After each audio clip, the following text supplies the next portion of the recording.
Testing, testing, 1, 2, 3. Testing, testing, 1, 2, 3.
Marcus Speaks.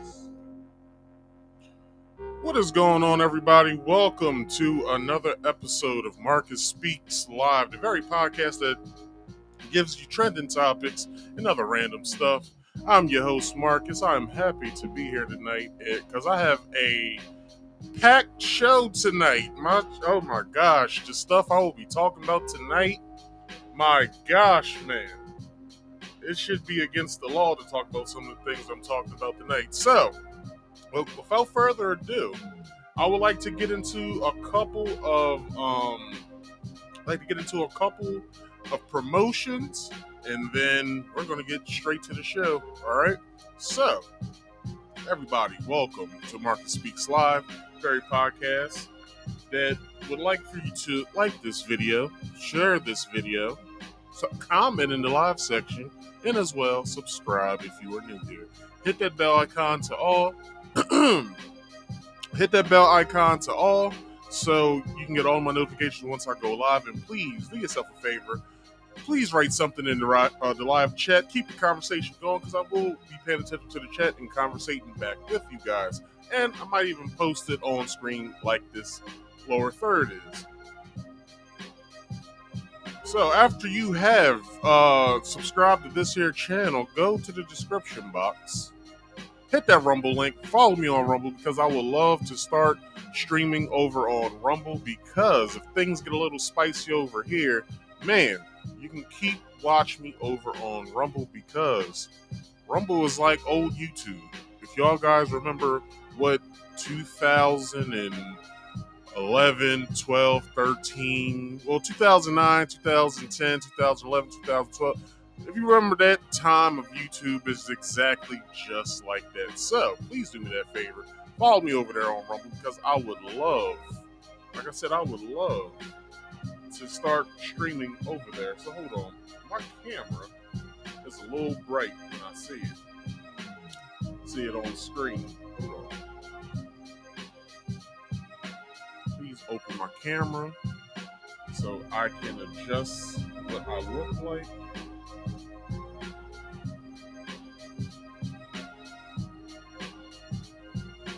It's always these last minute fixes that I always have to do. But anyway, there I go. I'm not as shiny as I was. So, every Friday I do this here live stream podcast at 8 p.m. Eastern Standard Time. All right. I should say 8-ish because I either start early, 5 minutes early, or 5 minutes late. So whatever. If you get me within that 10-minute window, I'm always here. But anyway, at 8 p.m. Eastern Standard Time on Fridays, I do this here podcast, Marcus Speaks Live. And then you can catch me tomorrow afternoon, Saturday, every Saturday, Marcus Speaks Play, where I get to play all my favorite games and certain select few of new releases. So come and check me out tomorrow. I'm still playing Spider-Man 2. I believe I have maybe 1 or 2 parts left of the game. And I'd love for you guys to come through and check me out. So make sure you come through tomorrow afternoon at 2:30 p.m. Eastern Standard Time because you don't want to miss it. All right? So come and check me out. Don't be shy. All right?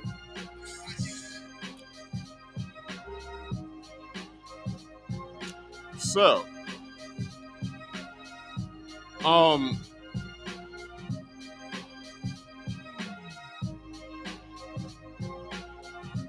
second.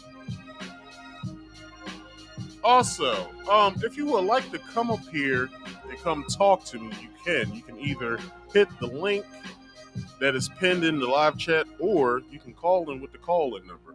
If you do that, I would love to answer your calls. Either if you want to argue, debate, give your opinion, if you have a different take than what I do, come on and call in. I would love to have you. Call-in number is 302-283-9791. I repeat, 302-283-9791.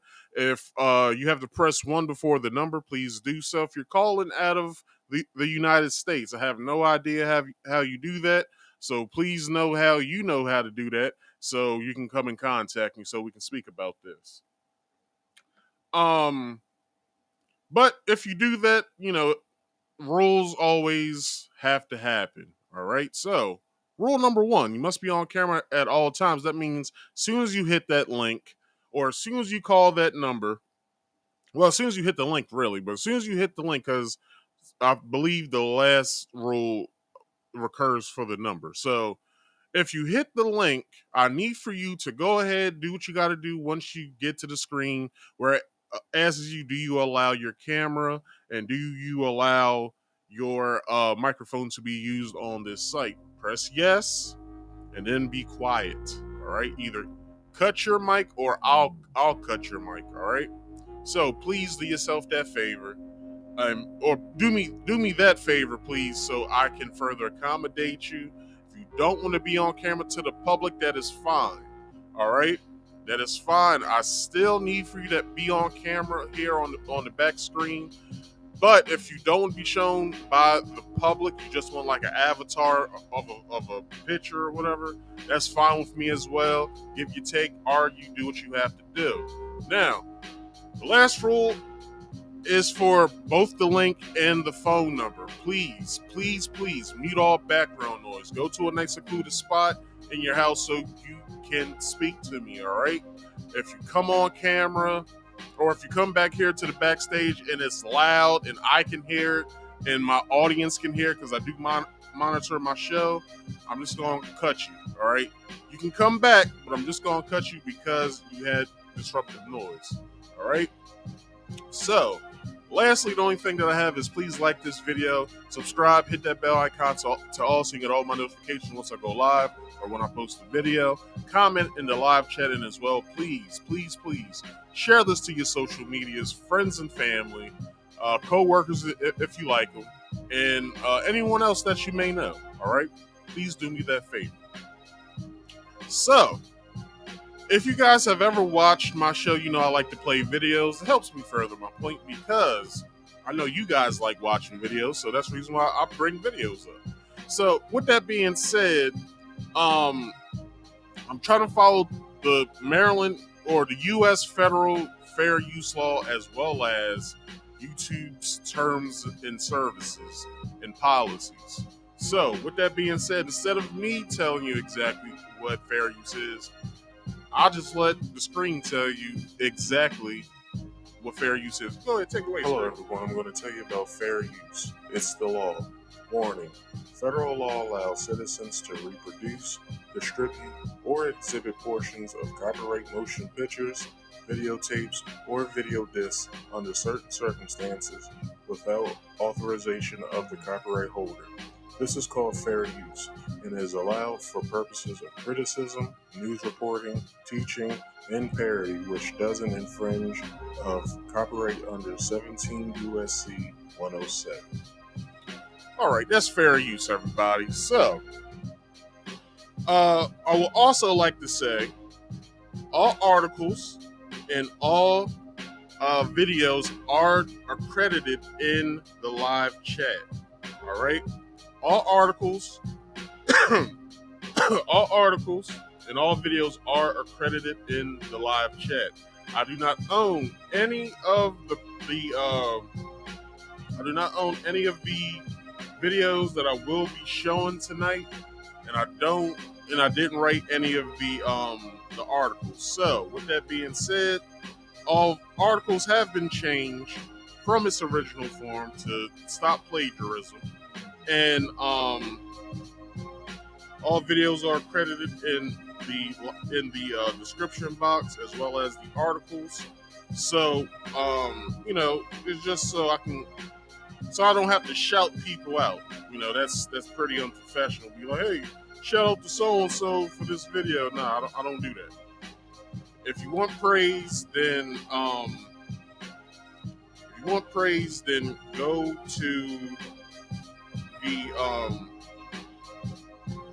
to the description box. All right. So, I'm trying to find this.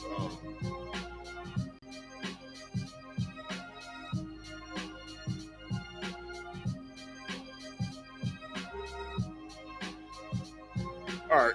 I was trying to post the stream to my stories or whatever, because I want people to know that I'm on and I'm live or whatever. Anyway, people,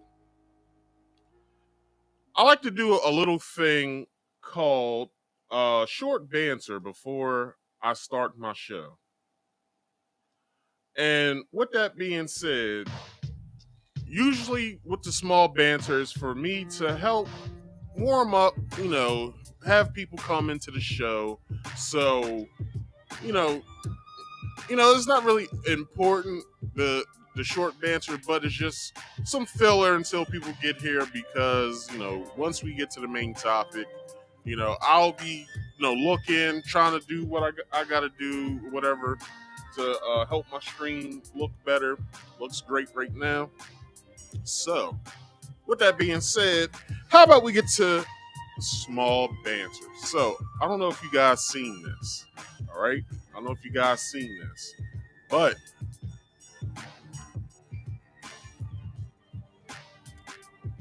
in the Senate earlier this week,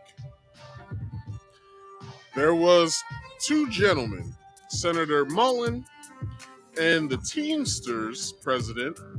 They had some choice words for each other. Instead of me further explaining it to you, I'd rather show you, to be honest, because this shit is hilarious. So, without further ado... But after you left here, you got pretty excited about the keyboard. In fact, you tweeted at me 1, 2, 3, 4, 5 times. And let me read what the last one said. It said, greedy CEO who pretends like he's self-made. Pretends like he's self-made. What a clown. Fraud. Always has been, always will be. Quit the tough guy act in these Senate hearings. You know where to find me. Any place, anytime, cowboy. Sir, this is a time, this is a place. If you want to run your mouth, we can be two consenting adults. We can finish it here. Okay, that's fine. Okay, so hold on. Before he starts talking. So, the Teamsters President wrote 3 or 4 tweets on X. So, Senator Mullin saw all of them.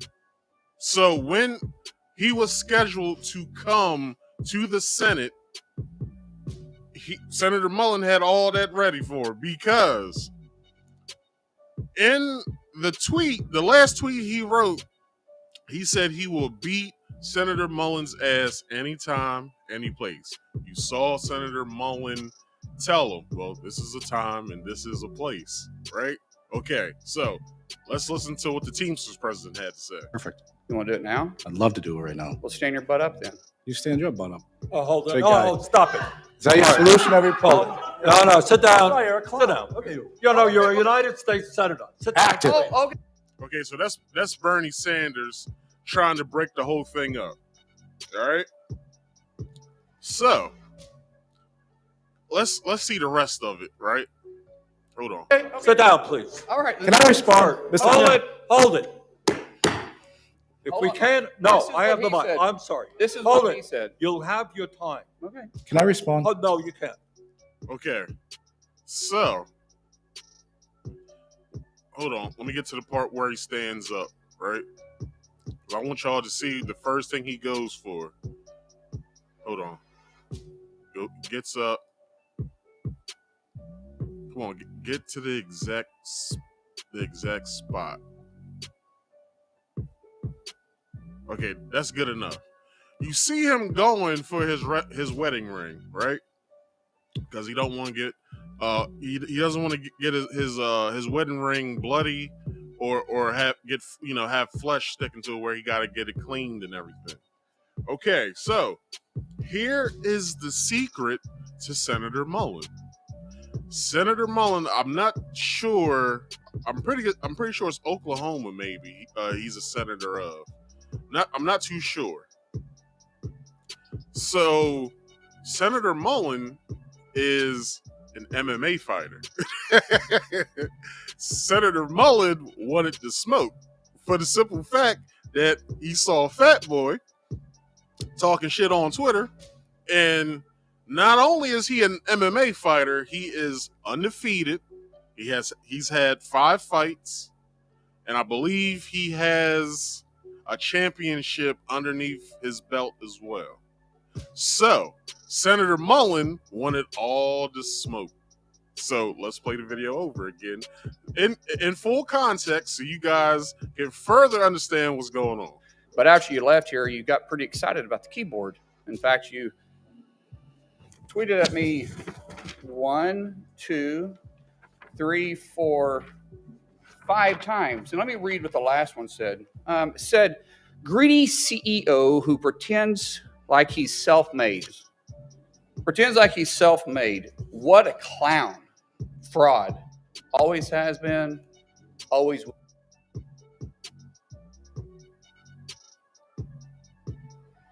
All right, some weird shit happened on my end. Sorry. Will be.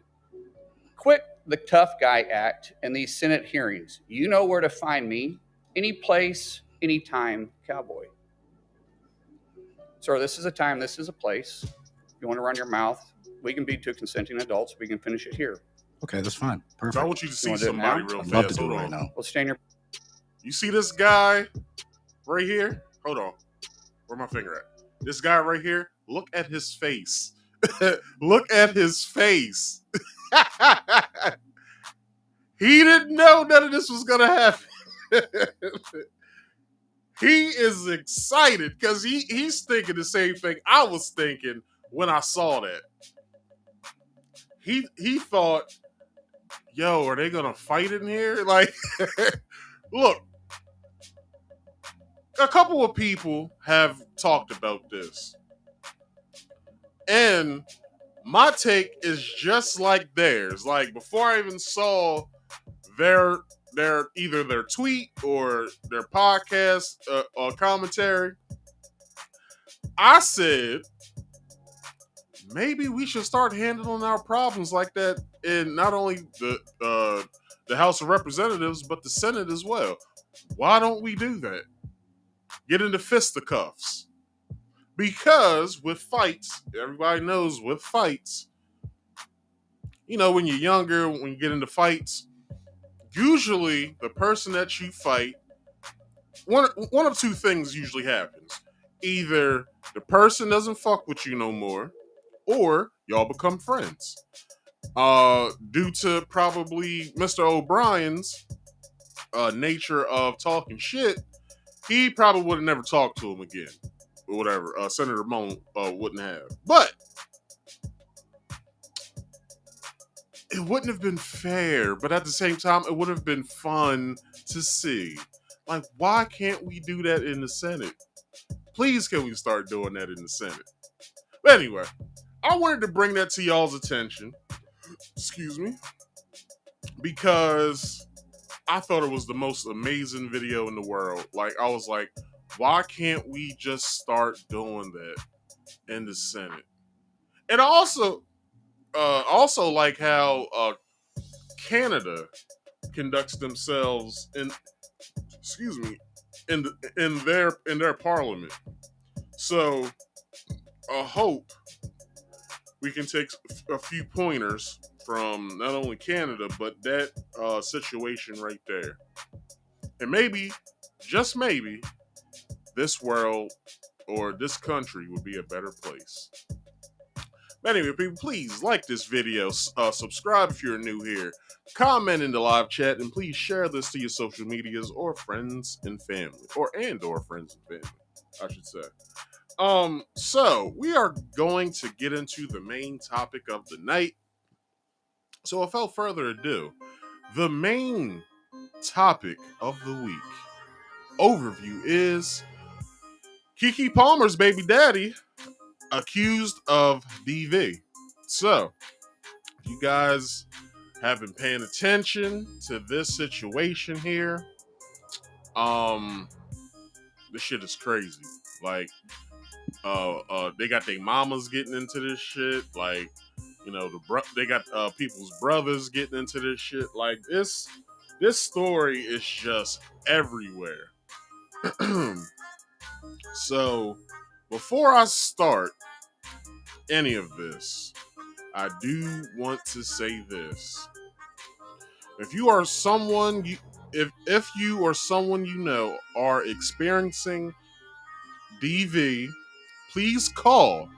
All right, the National Domestic Violence Hotline at 1-800-799-7233 for confidential support. All right. So I will be leaving this up, and I will be cycling through this with the other things that I usually post on the screen. But I will be leaving this up just for the sake of the story. I will be bringing this back up with our last random story of the week. So again, if you or someone you know are experiencing DV, please call the National Domestic Violence Hotline at 1-800-799-7233. All right, for confidential support. So, getting into this article that I got from ABC News, Keke Palmer alleges physical abuse by ex-boyfriend. So, with all this being said, let's get into this video. Then we'll jump immediately into the article. So let's see what's going on. Let's see what the talking heads over at Inside Edition has to say, and then let's get to the video. Shocking allegations of domestic abuse from popular TV personality Keke Palmer. The former host of GMA3 and the game show Password has been granted a restraining order against her ex-boyfriend. Darius Jackson is the father of her 8-month-old son. The actress, who famously showed off her belly bump when she appeared on SNL, submitted shocking images to the court, taken from surveillance video, including this one of her being thrown over the back of a sofa, his hand around her throat. Keke Palmer alleges the domestic violence occurred here at her Los Angeles home over the course of 2 years. And she says the most recent incident happened last Sunday. It got so bad, she called police. Screaming on the phone that the suspect was attempting to kill her. In the court documents, Palmer says the abuse included striking and grabbing me around the neck and threatening to kill himself with a gun if I left him. Palmer says the abuse has gone on for 2 years. These photos from 2022 show Jackson allegedly manhandling her. She ends up at the bottom of the stairs. She also accuses him of hitting me in front of our son and spewing profanities about me to our son. Palmer's mother, Sharon, weighed in on the accusations last night, saying she reached out to Jackson's brother. I went to Sharonis over a year ago and told him that his brother was abusive to my daughter. We reached out. All right, that's really not important. So, how about we get into the article? So, as I said, I got this from ABC News, and I'll state the title again, which I changed a little bit, just sake of it being too damn long. Keke Palmer alleged physical abuse by ex-boyfriend. So, let's bring up the picture. Keke Palmer alleges in civil court documents that she suffered physical and emotional abuse at the hands of her ex-boyfriend, with whom she shares a son. The filings this week in Los Angeles County Superior Court included a request for DV restraining order against Darius Jackson, age 29, and Keke Palmer is age 30.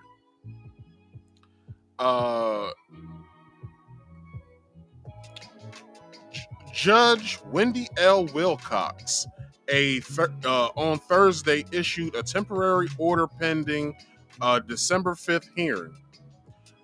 Telephone messages seeking comment from Jackson were left on a voicemail at a number associated with his address as, listed in the court filing.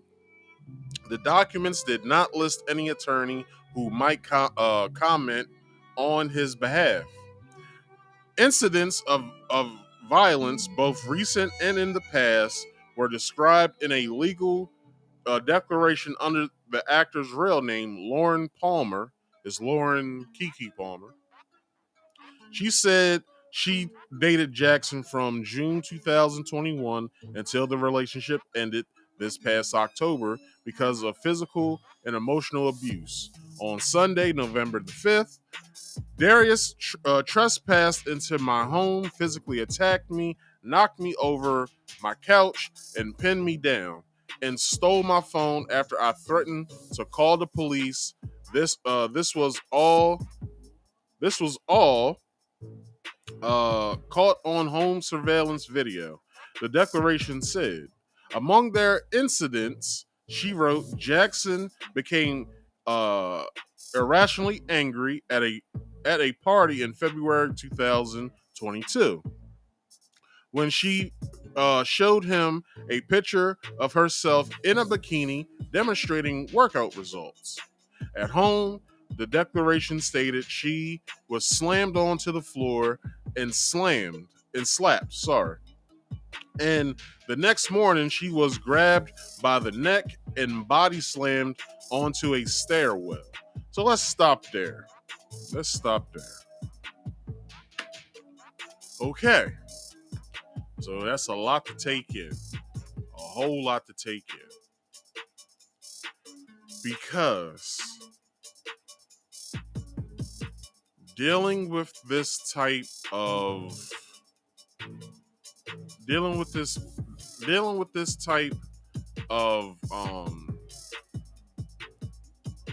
me do it like that. Or let's do the side view.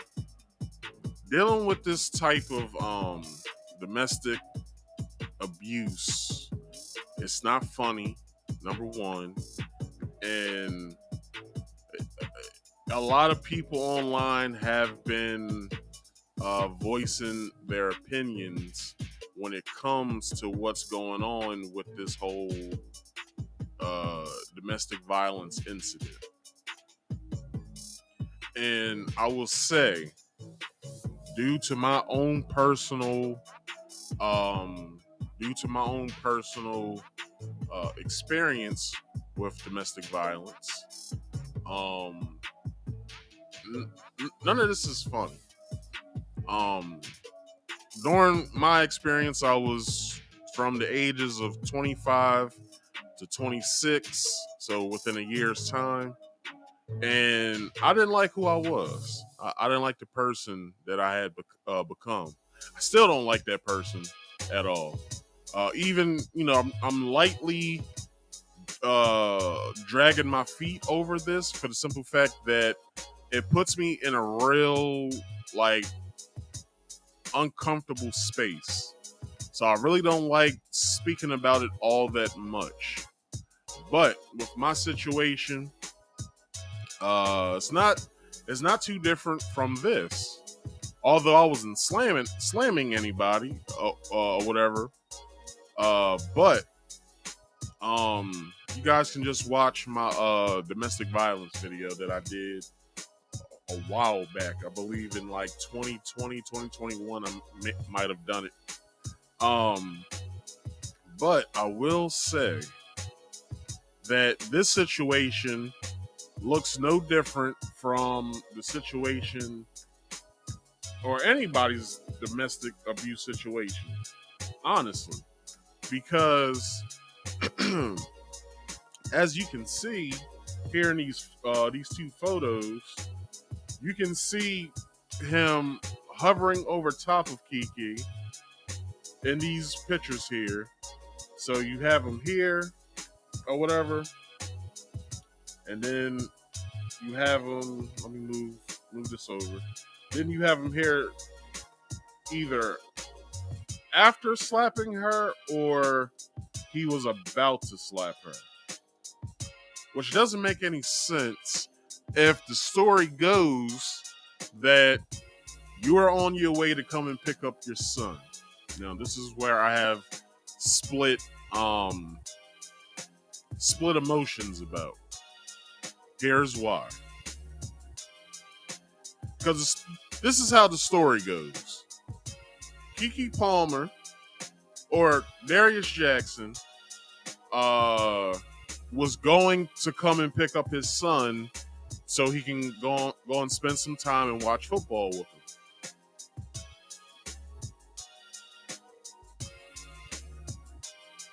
Which is nothing wrong with that. No harm, no foul. He wants to create, Darius wants to create traditions that he wants to start with his son. It's his first child. So, you know, you want to get into the swing of creating traditions between you and your kids and, you know, what have you.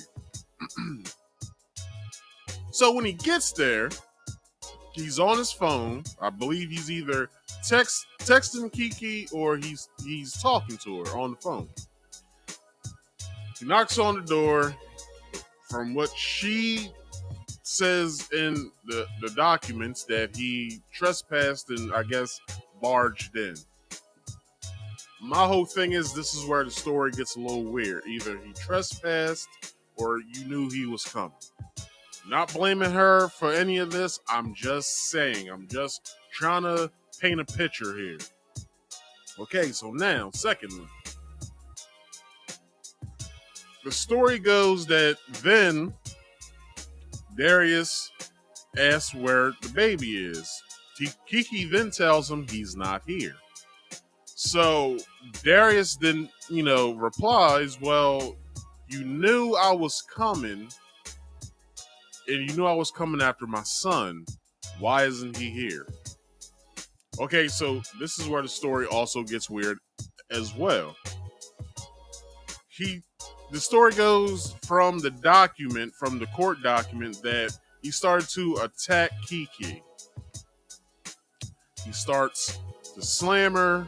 You saw the picture on the video where he was, I guess he slung her over the couch.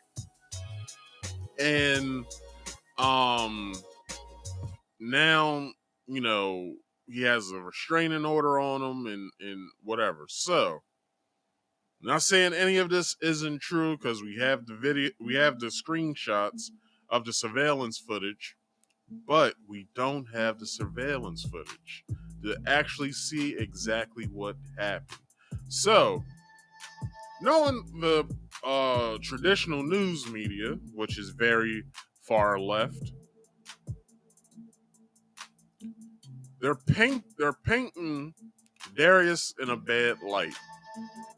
And a lot of people online as well are painting Darius in a bad light, which to me, I don't have an issue with. Like, if he did it, he did it.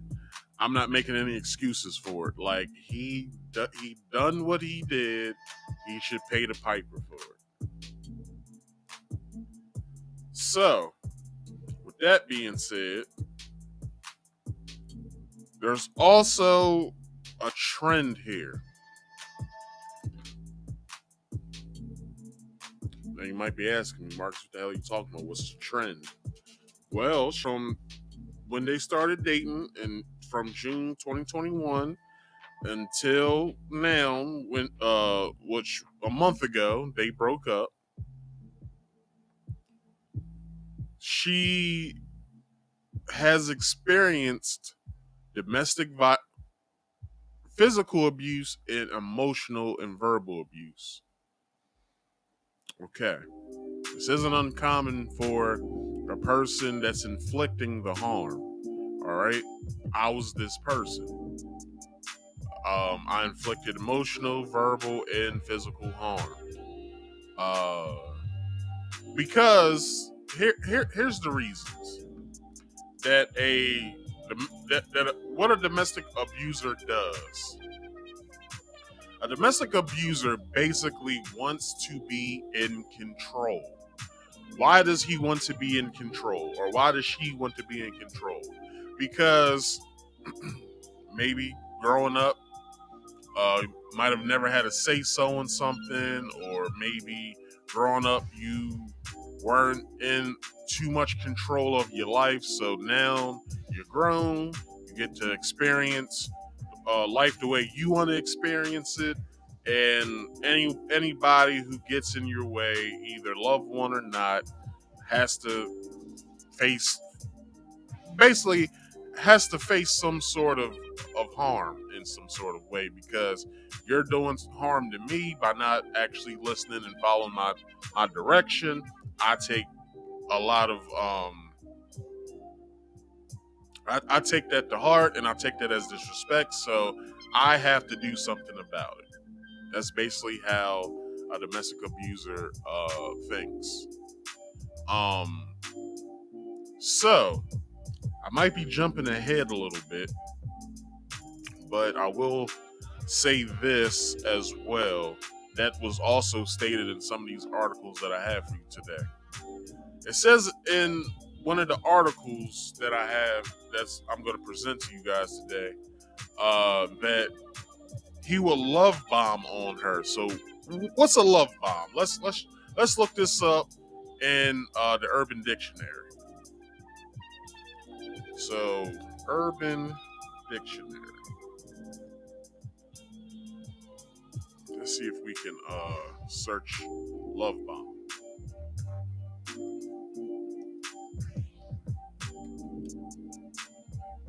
Love bomb, one who is full of love and always ready to express their love for somebody. She just randomly tells me she loves me all the time. She's such a love bomb. So that's what love bomb means. So that's what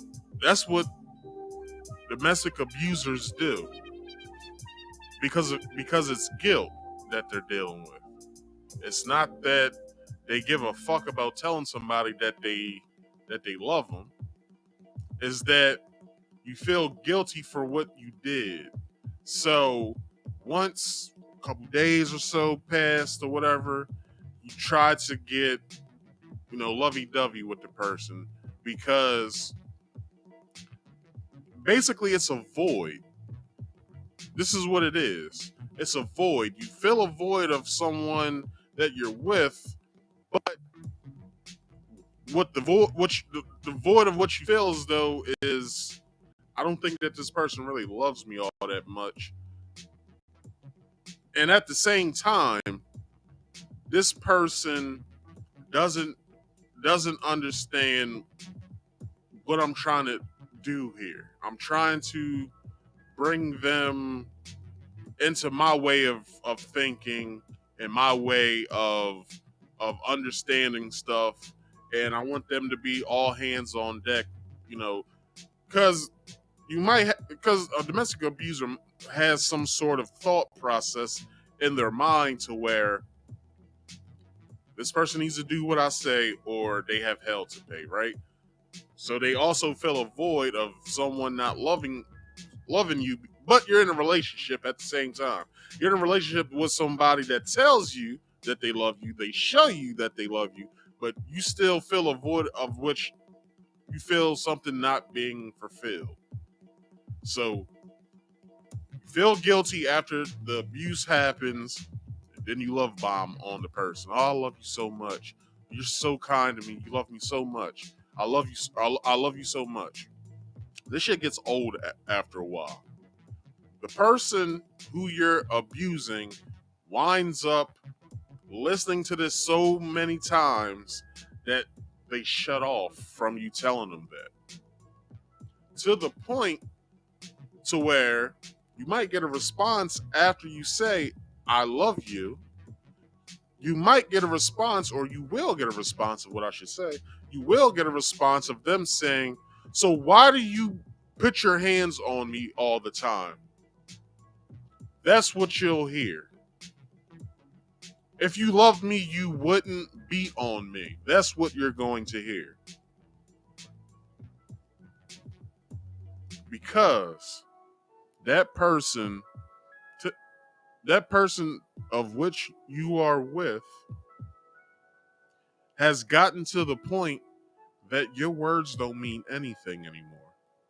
Your actions is not only a thing that they're paying attention to, but your actions is also something that they're afraid of. I want you guys, if you guys know of anybody who's been in a domestic violence situation or just recently came out of one, try just like projecting your hand towards them. Like just try like reaching your hand towards them. They'll flinch because they're so used to getting hit.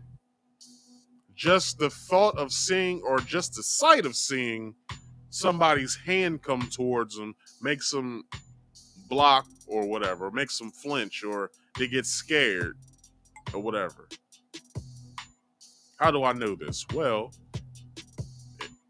in my younger days, 10 years ago, I was that person. Now, I would say what Darius needs is anger management if he does have an issue. And 2, he needs to get the fuck away from Keke. This is what should happen. Keke and Darius, if this is going on, every time that they're around each other, they don't need any contact with each other anymore. But somebody in the comments is probably saying, but they got a kid with each other. How are they supposed to know what's going on? Or how is he supposed to know, or how is she supposed to know what's going on if they don't speak to each other? Well, let me tell you. They need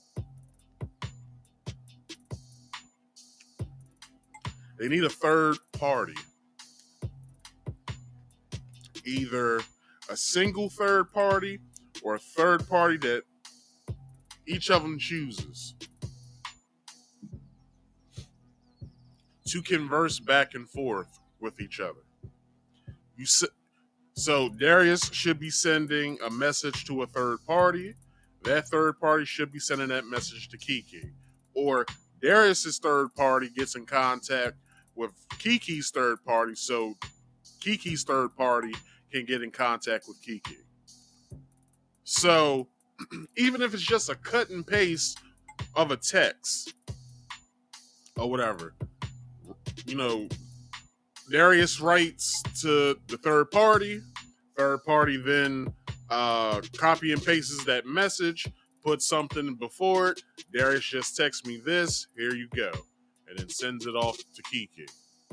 Or Darius sends the text off to his third party. That third party then sends that message over to Keke's third party. Then Keke's third party sends the message to Keke. It should be whatever the text message is. It should be whatever Darius's third party wrote. This is what Darius said. Blah blah blah blah. Then Keke's third party should put Darius's third party sent me this. Here you go. And then she should get the message or whatever. But there shouldn't be any contact between these two. Because if this has been happening since 2021, why the fuck are they still around each other?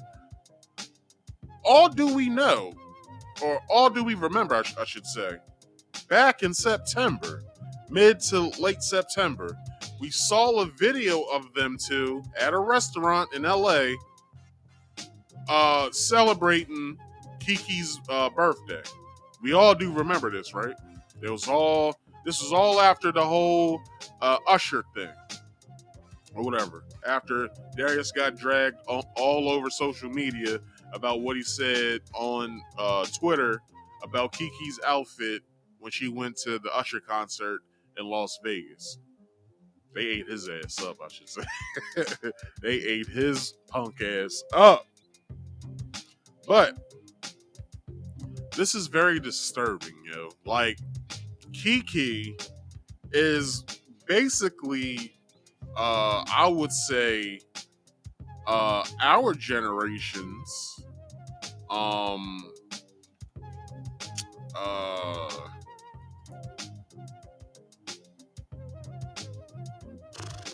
well, nah, I shouldn't say that. Never mind. She hasn't yet we haven't gotten enough range out of Keke yet for me to even say this statement I'm about to say. So I'm gonna just chill out until she gets a better role.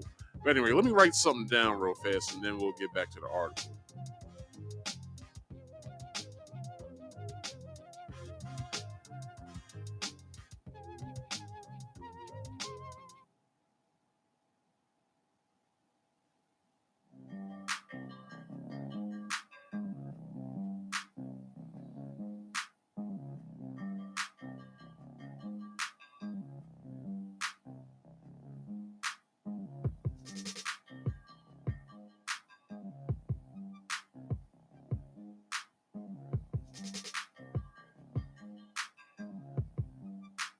All right.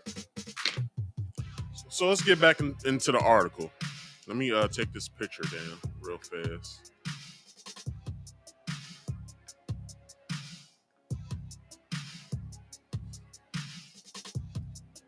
All right. So, Palmer, 30, also alleged in an incident involving their baby, born this past February. Palmer said Jackson started getting rough with the baby while changing his diaper, and she stepped in, resulting in what almost became a tug of war. Of the baby? What the hell is wrong with y'all? Palmer said that while she was finishing the diaper change, Jackson struck her on the head and stormed out. Palmer's civil actions seek sole legal and physical custody of their son. Representatives for Palmer did not immediately respond to emails seeking comment from the star.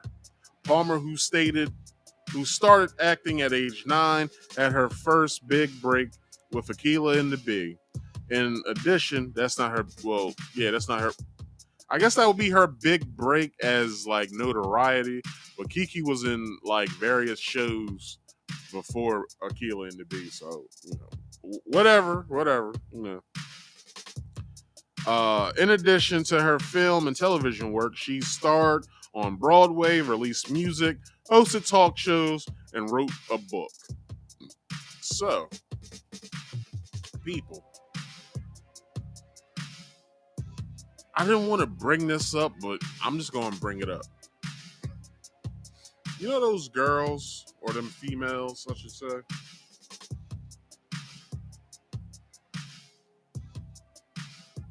that dates a guy only for his sperm?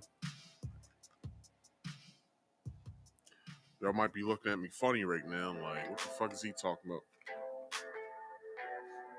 Keke is a very prominent actor in Hollywood, black actress at that. Darius does what? What's Darius's job? What does he do? The scales look a little uneven. Keke's up here, Darius is way down here. So it's like, what did she see in this dude?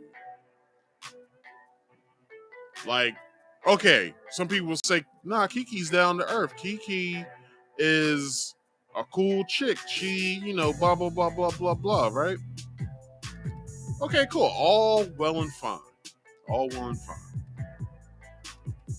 But why doesn't Keke try to date somebody in her tax bracket?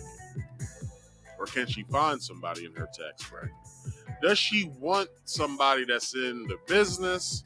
Or does she want somebody like Darius that is probably not even near the business? His brother is, but he's not. We'll get to his brother in this next article. So, I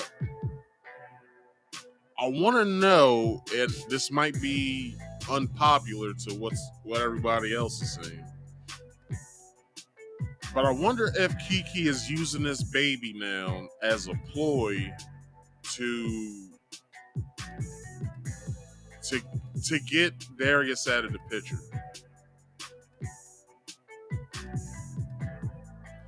Y'all let that sink in real fast. Is she doing all of this to get homie out of the picture? I forgot to put my jewels on, so I'm gonna put my jewels on while I talk.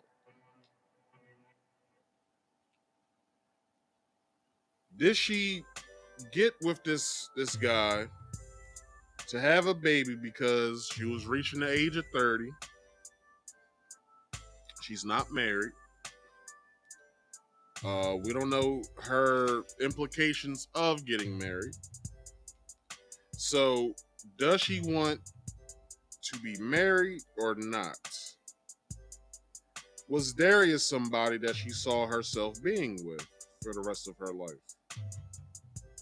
Because we all see these Hollywood cats, or not these Hollywood cats, these guys that aren't in Hollywood who these people date, such as like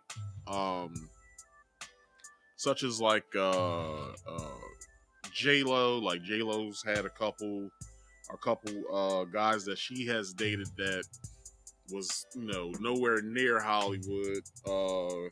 Most of the guys that J-Lo has dated within the past few years, other than I would say maybe like a Mark Anthony and Ben Affleck, a Diddy, and I'll be bringing up Diddy later as well.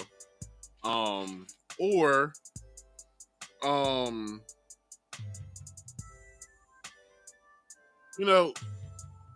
Chris Judd, I think that was her relationship that was right after Diddy. That was the dancer guy, the choreographer guy that she was with.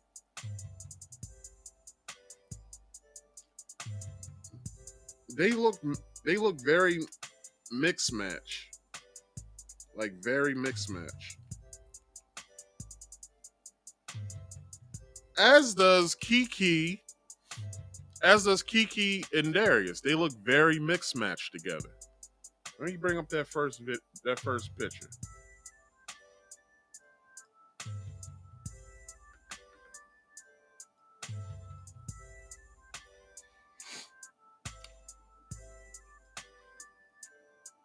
Keke looks very, we know who Keke is. Then we see this guy. Although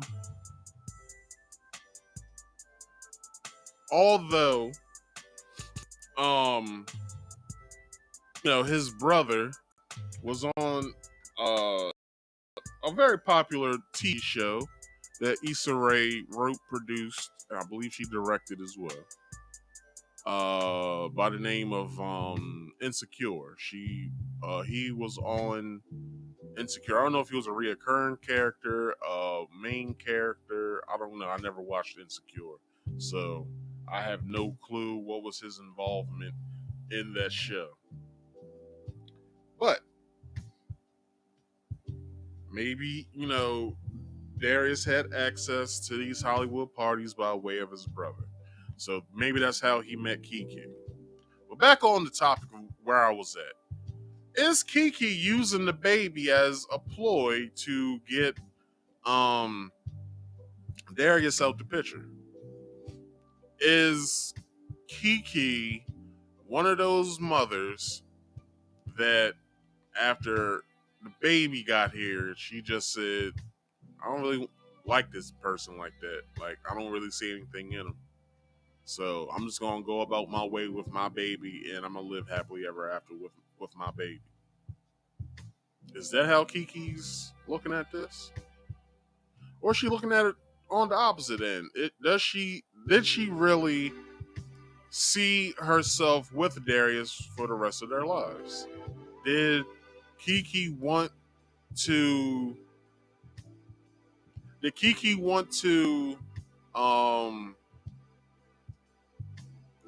be married to Darius?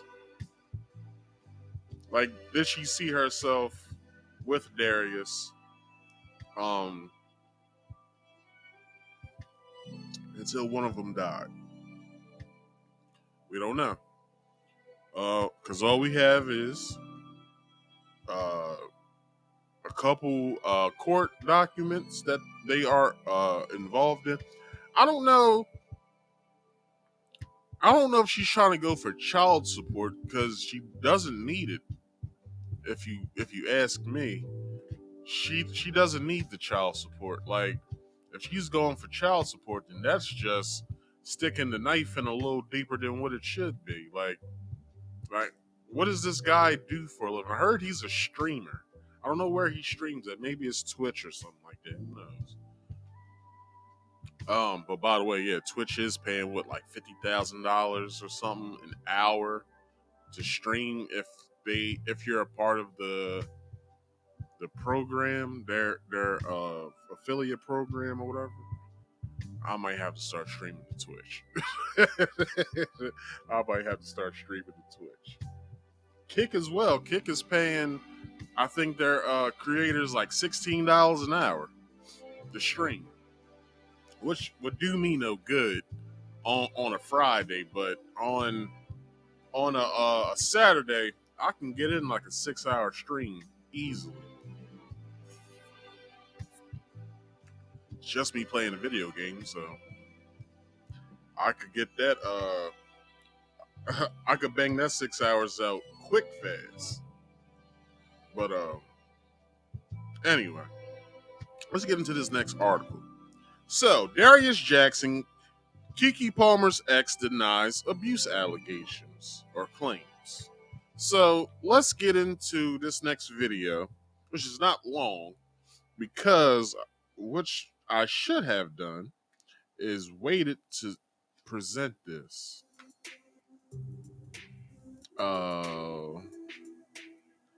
Where's a good place I can play this video? Okay, so this is where. Okay, I'm gonna put here. Let me put an arrow here saying play video. Because I usually, have a default way of how I present my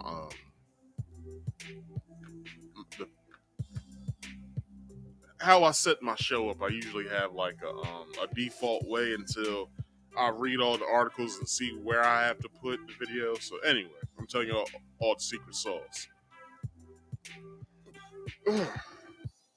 So I got this article from TMZ, and it states, a source close to Keke Palmer tells us Darius Jackson made his way into her home that Sunday and began to cuss Keke out. We don't know that for sure. We don't know if that's true because we don't have any audio to go off from.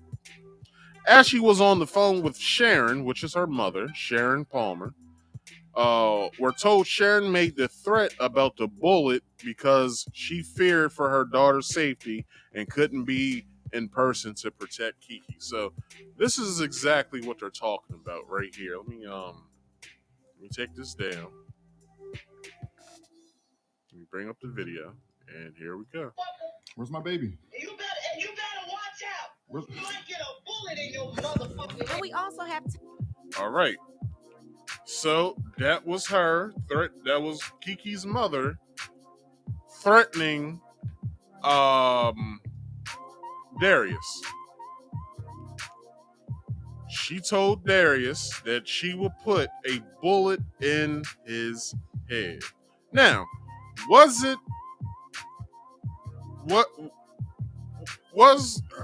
Keke's mother's words the best thing for the situation? Maybe so. Because Keke has conversed probably many times to her mom about what's going on. Now, this is what I will say.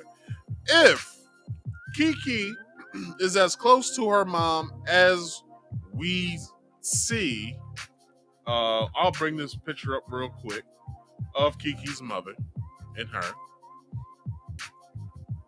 If they're this close, because you gotta remember, Keke's mother is her manager. She's a momager, basically. So, if they're this close, why didn't Sharon tell her after the first time of an incident happening similar to what has happened of what we've seen on surveillance footage stills. Why didn't Sharon tell her daughter to leave Darius after the first encounter? Now, I believe all in protecting your babies and, you know what I'm saying, going to war for them and with them and stuff like that. I believe in all of that. Because I believe whenever I have all my children, no pun intended, I'm going to jail. That's all I'm going to say. I'm going to jail. But anyway,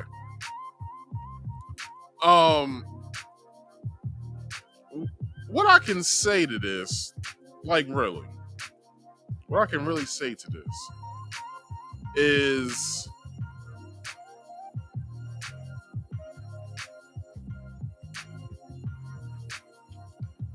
I'm gonna play a video for the next portion of this topic. And I want you guys to have your own opinion on this. This is all foreshadowing. When you see how her mother is acting in a video, can we then say that Keke acts just like her mom, but, you know, in her own Keke way, because Keke is, you know, an artist, you know what I'm saying? She's an actor, she's a dancer, she's a singer, you know, she's an author, whatever, right? Can we say that she gets her attitude, let's say that she gets her attitude from her mom? But we will know once we get there. All right, so let's bring this picture back up. We've also obtained Sharon's response to the text message from Darius's mother. Should I show that now or should I? Okay, hold on. Keke Palmer's ex Darius is denying. Matter of fact, no. Let's get into the text messages. So, all right, I had this in the wrong place. Let's bring these up here. All right.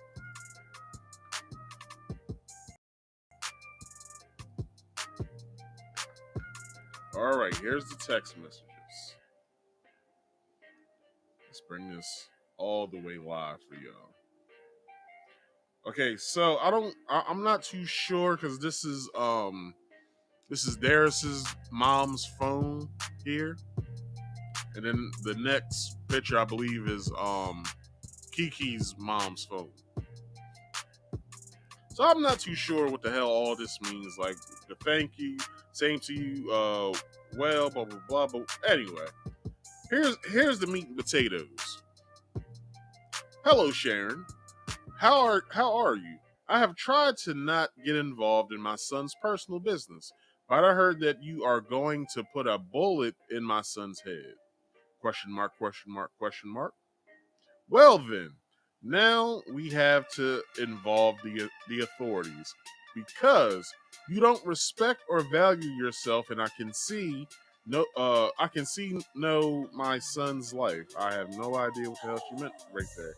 Anyway, you might have to kill all of us. I will file a police report on you now. All right, let's get into the next one. So this is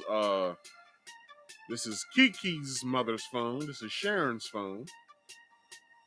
So Sharon replies back and says, "Please do not contact me with this ridiculous, childish behavior. Your son choked his own sister." Okay, wow, hold on. We need some sound effects with that one. Hold on. Bruh. Choked his own sister.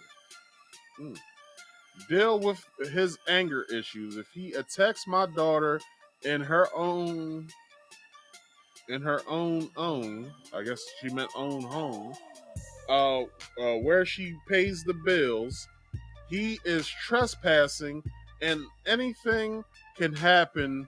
So he should stay away. You should be very ashamed to have raised a man who fights women. This is the juicy part of all of this, people. I don't think y'all really understand. That's actually the juicy part. Hold on. Because it is said that Darius's father has put Darius's mother's head between a washer and dryer. Bruh. Darius's father has put Darius's mother's head between a washer and dryer before, or a couple times. It's not funny what I just said, but goddamn it was hilarious. But okay, I'm not making fun of domestic violence, or I'm just making fun of what the hell I said. Or I'm not laughing at domestic violence. I'm laughing at what I said. All right, the shit was funny. Laugh it up. Don't be so damn sensitive. Oh wow, I have lost my my headphone, and I don't have time to get it. Where the hell did it go? It's way over there. Hold on, y'all give me a second. I'm gonna go and get it real fast. So let's take two.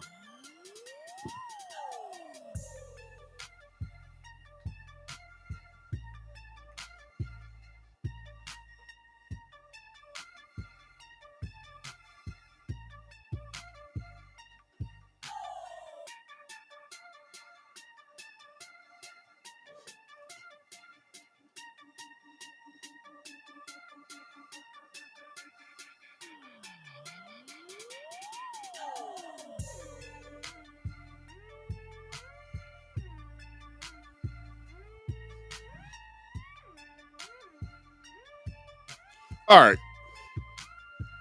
Sorry that happened. You know, I had to go and get my headphone. I gotta pay attention to this here stream because anything could happen. All right. But anyway, Darius's father has put his mother's head between a washer and dryer not once but a few times in their time together. So they always say the way you treat your spouse is the way that you saw your parents interact. Okay, so with my circumstances, I didn't have a dad around. You know, I knew my dad, but my dad didn't live with me. He wasn't around. So, where did I get that? What I have no clue. I have no explanation for it. I'm not being an apologist for it because that shit was fucked up what I did. I should have never did it.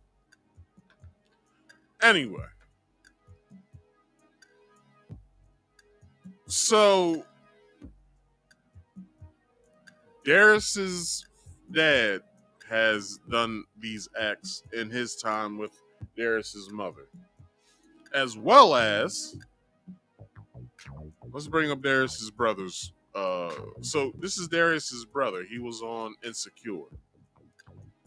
Darius's brother allegedly, by word of Sharon, said that not Darius, I don't even know, Saronis Jackson has put his hands on a few women in his day. So there's a there's a trend here. The father did it. The father taught it to his sons indirectly. So the sons now act the same way as the father. But I do want to say this, and I don't mean any harm by it. I don't.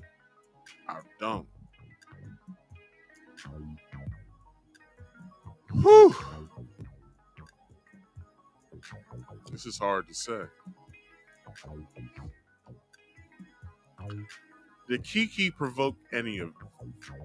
these interactions that that Darius has done to her? Did she provoke any of it? I'm not making an excuse for him. I'm just trying to come up with certain answers. Now, and I'm also not saying that since he was provoked, he does have the right to put his hands on her. I'm not saying that as well. I'm not saying that at all either.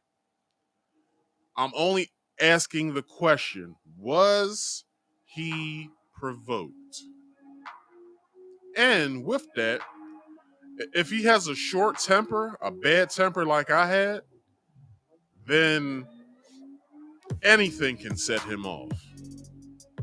I still fight with that part of myself till today. I can control it. I still fight it though. Because I'll be at work and people be pissing me off. I'll be wanting to pop off, but I can't. Because I have the tools from anger management to help me out so I don't get from 0 to 100. I can get to maybe 50, feel the anger, but then bring myself back down. Because I have the tools to do it. Doesn't seem as though that he has the tools. Like, I can argue with somebody now. We can be in an all-out a knockout, drag-out argument. I won't get upset, not near time like I used to. Like, this is how I deal with it.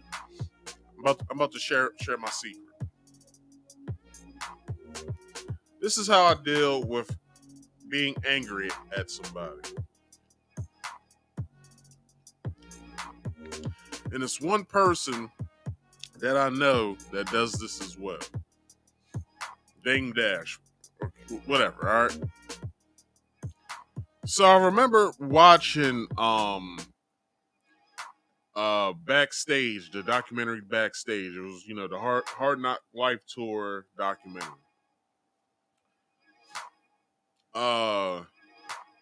Dame Dash, I believe, in that documentary, was screaming at Kevin Lyles or whatever. He was livid.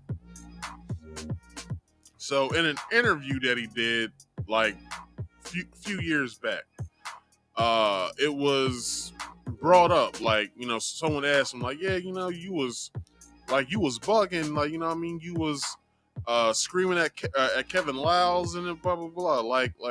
So Dame Dash said, if I was back in the street, I would have put my hands on that person. He said the only way I can deal with not doing that is if I scream on somebody or feel call. Now, I don't scream on people because that's disrespectful as well. But I do joke. That helps me get away from the anger portion of all of that, because if I can make even myself laugh, not only someone else who's trying to argue with me, because I try to de-escalate the situation. I'm like, you know what? I don't want any parts of this. I don't feel like arguing with you. Please, let's just stop, and I'll start telling jokes, or I'll start making fun of either what they got on, or I'll make fun of something that's around us or whatever. So I don't get to that point. Now, this is what Darius Jackson needs to do. He needs to go to anger management. Like, if this is happening, if he's getting livid, if he's getting so upset at Keke for minuscule shit, for small minuscule shit, he needs to get the fuck away from her. Like, yeah, they got a baby together, but as I said earlier, they can do that with a third party. And a third party can be anybody. It can be and also a location that's not her house or his house. It can mean anywhere. A McDonald's parking lot, at the police station, at a courthouse. They can make the exchange between a third party to another, or let's just say they get a mutual person that they both know, that they both respect, and that they both like. And like I said earlier with that scenario, he texts or calls the third party, then the third party relays that information back to Keke and vice versa. Then, since we got the whole portion that I'm talking about now with the undisclosed location of where the third person is going to meet either person to drop the baby off. So let's say from Darius drives to a police station, drops the baby off to the third person. Then the third person then takes the baby to Keke. That can happen as well.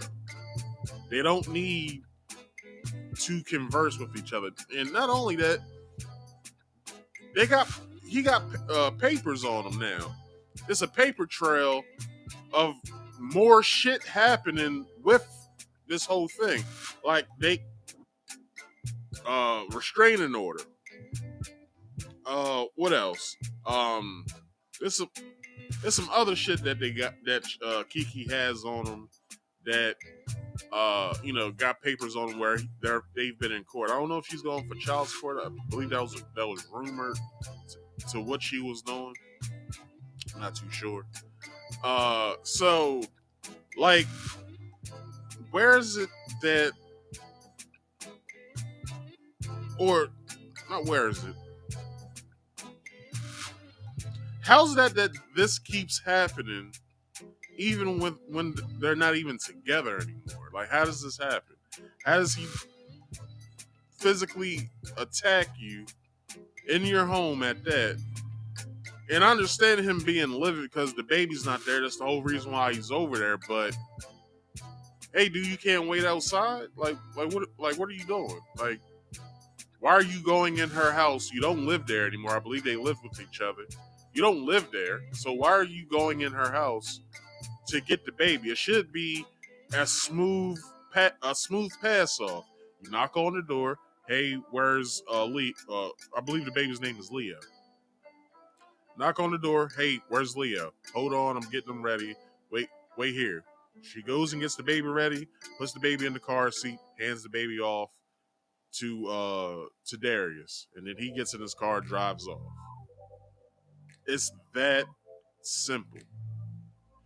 But we're not dealing with simple circumstances. So, since we're not dealing with simple circumstances,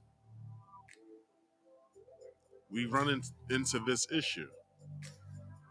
The issue of domestic violence. Or somebody not having the wherewithal to use their brain. Let's just put it like that as well. But I don't want to just put this all on Darius because Keke could be the culprit of him reacting the way that he does. It could be he's not with her anymore, so he's feeling the brunt of that. She's about to move on, do big things, leave him behind. That could be another factor. Or it could be that Keke never respected him in the first place and only used him just to get a baby out of all of this. That could be another reason as well. I remember she was 28 in 2021. She turned 30 this year in September, I believe. The clock, her biological clock was ticking. So she could at least bring one child into the world. She'll probably have more as time goes on. But let's get the first one out the way before I turn 30, which the baby came here early February. She was 29 then. So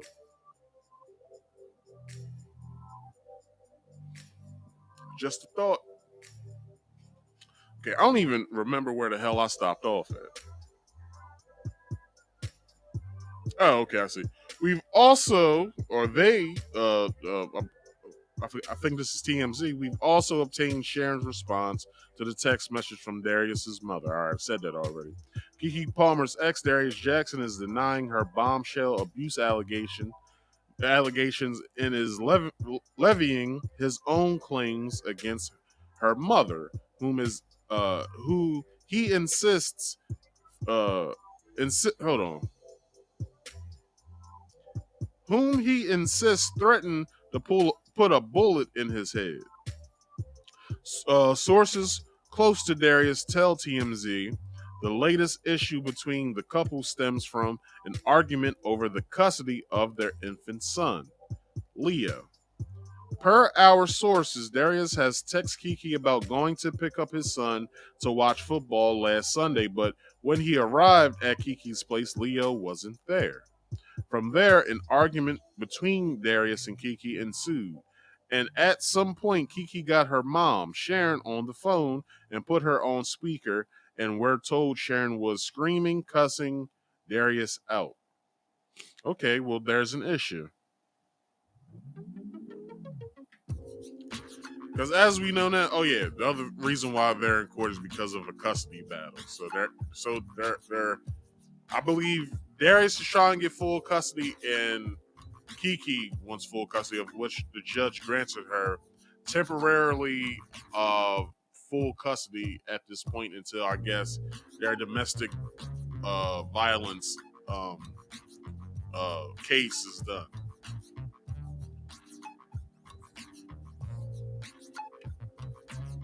So,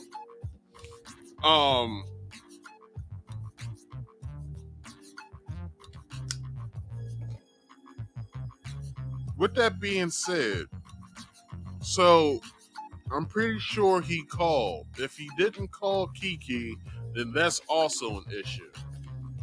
But if he called Keke and let her know, I'm coming to pick up Leo, and let's say the conversation went like this: bring, hello, yeah, this is Darius. I'm coming to pick up my son Leo, so I can go and watch football with him. Is that cool, or is that cool? Yeah, I think it's fine. Okay, you can come get him, whatever. Vroom, vroom, vroom. Drive. Pull into the driveway. Knock. Knock.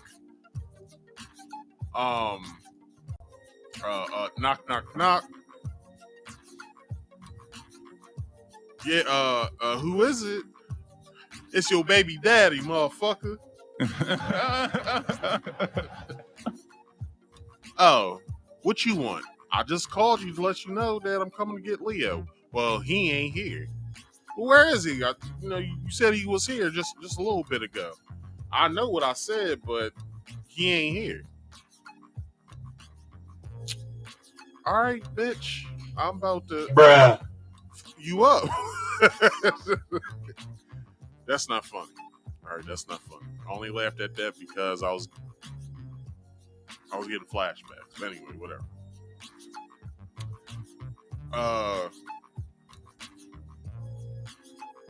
So is that could that be a factor in it? Could that be something that's going on where he wants to come and see his son, but she's not allowing him to see his son. But why is she getting her mother into all of this? That's my issue there. Why is Keke getting her mother involved in her basically her situation, and she's a grown-ass woman? So if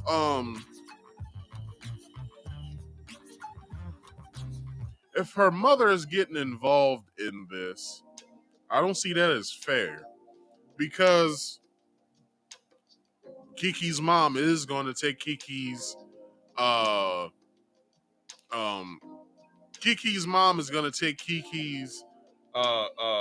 side of everything any damn way. So it's not as if he can even talk to Miss Palmer like that. Like, yeah, you know, your daughter this, your daughter that. Well, my daughter gonna be my daughter, so blah blah blah. Like, he could be getting all of that lip back or whatever from Miss Palmer or Miss Sharon. So he's in a lose-lose situation right now. He can't get any bail from the mother. He can't get any bail from the mother of his child. So he's stuck. But when you choose to lay down with somebody you barely know and have a child with them, this is the result that you get. Trust me, I know. It's been my life, all of my life. But the domestic violence wasn't in it. It's been my life, all my life.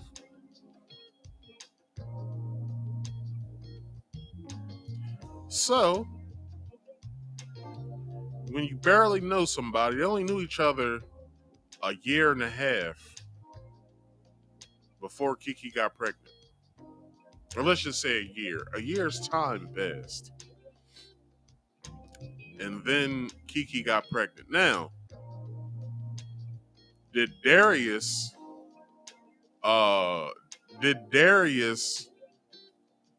get Keke pregnant on purpose, or did Keke get herself pregnant on purpose?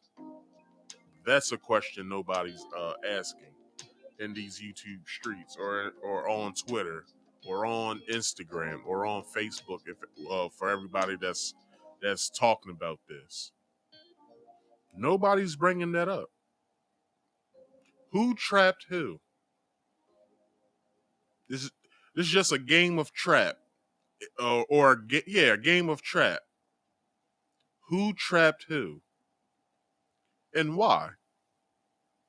Why did they trap each other? That's another good question.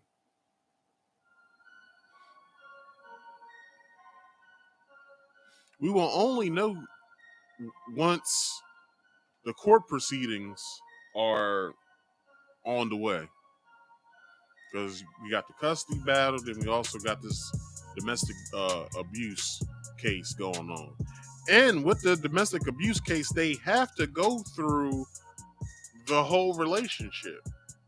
Because not only does the prosecuting attorney for Keke have to tell, her side of the story in a lawyer's way, which is basically lying, but Darius's lawyer has to lie or curate a story for, I'm pretty sure this is civil, so they won't have a jury. So, it's family court. So, Darius's lawyer has to lie or tell his side of the story in a way that is compelling enough for the court to base their decision on who's going to either go to jail. Well, really, Keke can't go to jail. She's a plaintiff. So if he goes to jail, or he does anger management, or community service or whatever, if he doesn't have any priors, if Darius has never been to jail, then the most that they'll probably do is probably anger management and community service. He'll probably have like 100 and some odd hours of community service, and he'll have to go to anger management. So, this is if he loses. This is me talking from experience. I didn't have to do the community service part because I didn't live in that particular county or town anymore. So I had to find an anger management class, and when I had my second hearing, I had to present my certificate, my hours of how long, each class took, and I had to fax all this over to my lawyer. I had a good lawyer, great lawyer that I was paying for, so that helped me. I didn't have a public pretender. And what also helped me as well was I didn't have any prior offenses. So that was my first ever offense, my first and only offense that will ever happen in that manner. If I so happen to have to stick my foot in somebody's ass, not female but male, then that's a different story. But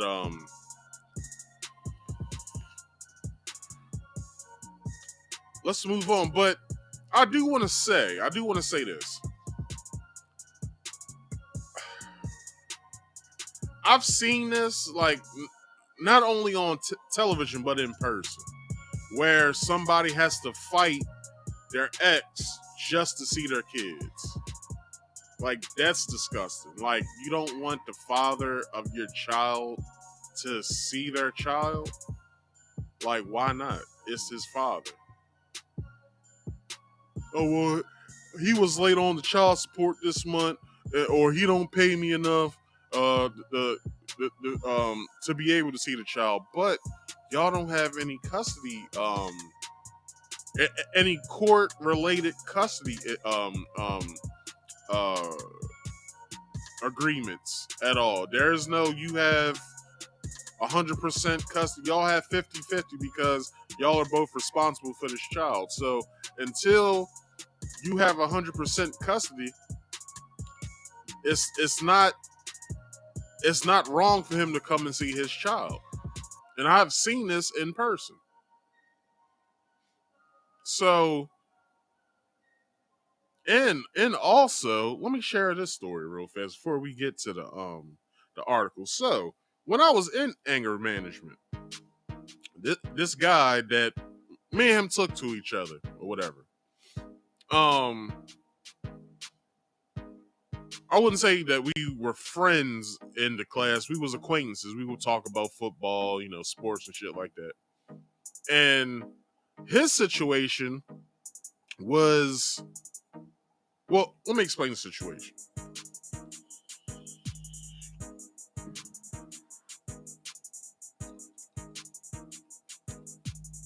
So his situation was that I guess his ex-wife found another man, and they were dating for a while. And I don't know if the man was the influence of this or not, but the man, I'll blame it on the man, to be honest, because some of this shit didn't sound right, what he was saying that was happening. So, since he threatened to kick the boyfriend's ass, that's the whole reason why he was in the anger management class. Because since he threatened him, to put physical harm on him, the court, or not the court, when they went to court, he had to basically go through an anger management course. They was going through a custody battle as well for him to be able to see the kids. It wasn't really looking too good in his favor at that he would be able to see his children or whatever. And he also started paying child support on top of that. So one incident of which I had to get with well, she wasn't an actual psychologist, doctor, I would say. She basically graduated with her master's and graduated summa cum laude. So that's how she was able to get the doctor persona on to her name, but she was operating under a doctor to get that doctor title. So He showed up late to class one day, and our teacher said if you show up any less than 10 minutes late, or I'm sorry, any more than 10 minutes late, you will not be able to be in this class. So he showed up like 25 minutes late. The whole reason why he was late is because right before he was going to go to class, he wanted to go and see his kids for a little bit. So it was a struggle and it was an issue where the boyfriend was making it hard for him to see his kids. It riled his ex-wife up to where she started cussing him out because he and I want to share another story of a video too. And they were basically getting into a screaming match with each other, and basically it cut into the time of him seeing his kids. So he rushed to come to the class. He showed up late. The doctor or the psychologist tried to kick him out, and I basically got with the psychologist because he explained his story.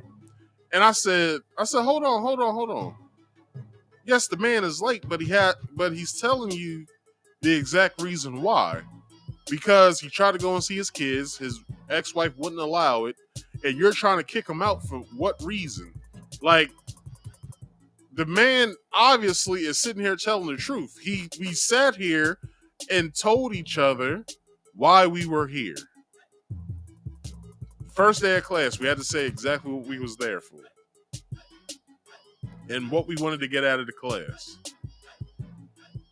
So me and the psychologist was going back and forth. She basically was telling me, well, I'm going to kick you out the class, and you're going to have to find another class to go to. You're going to have to start all over. I said, I'm fine with that because I'm still on a court case. If I said being here or not being here doesn't make me, no, never mind. Because if I go to jail, if I go to, an actual court case, or if I don't, I really don't care. For the simple fact that I did what I did, I fessed up to it. I don't care where I go at this point. But what you're not going to do is sit here and stifle the both of us. We're here to be in this class because we have legal issues. And we have anger issue. Well, I didn't really have an anger issue. I had an attitude problem.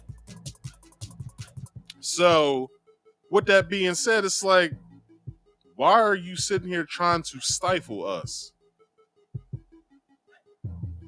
Let him sit down. Let him take the class of today, and then maybe y'all can talk something out about whatever. Go back over the rules with him when the class is done. But what you won't do again is sit here and judge this man for what he tried to do. That's disgusting. I don't like it. I don't accept it. I'm pretty sure everyone else in this class won't accept it. You're wrong, and we don't want this to happen again. Well, I was right. The class proceeded with the gentleman, and the class ended. They had a little meetup afterwards, talked about some stuff. I don't know what they said. I left. I had to go to work. So by next class, he was there on time, as usual. So another incident, you can see this. I'm pretty sure you can bring this up either on Twitter or on YouTube somewhere. But it was a father. He always had a Tuesday appointment to go and see his son. The mother, same situation like the guy that I was just talking about,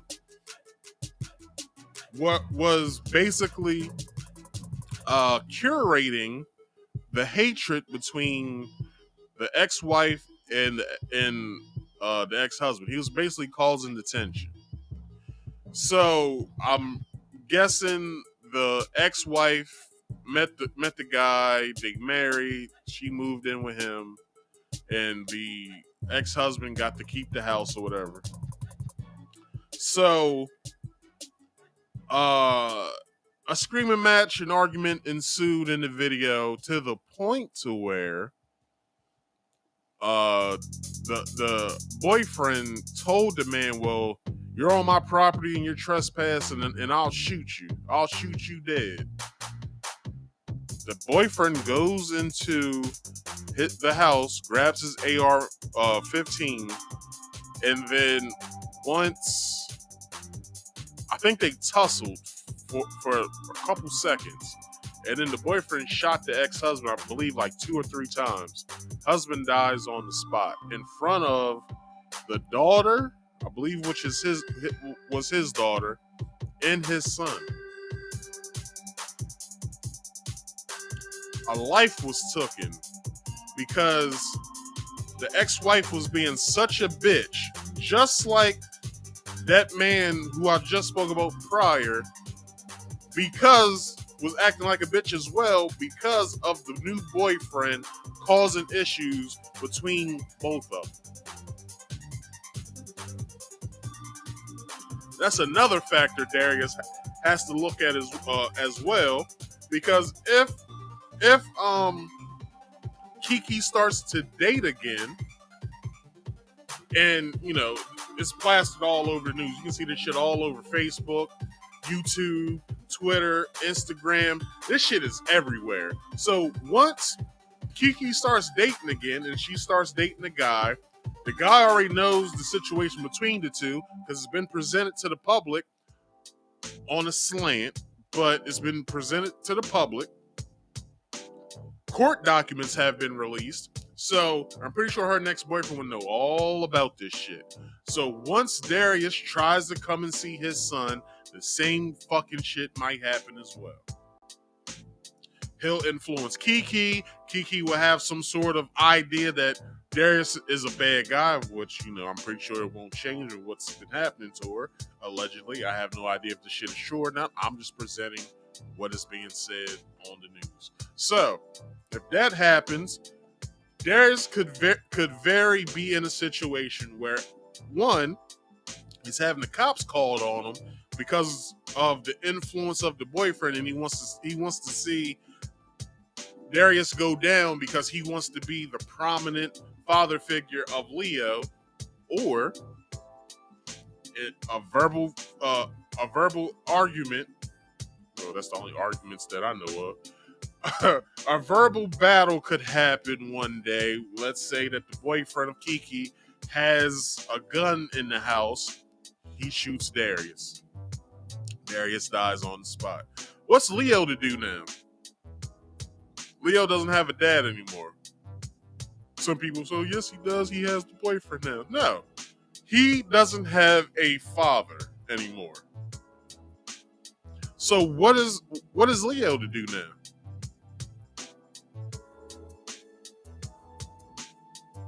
Nobody's bringing this up.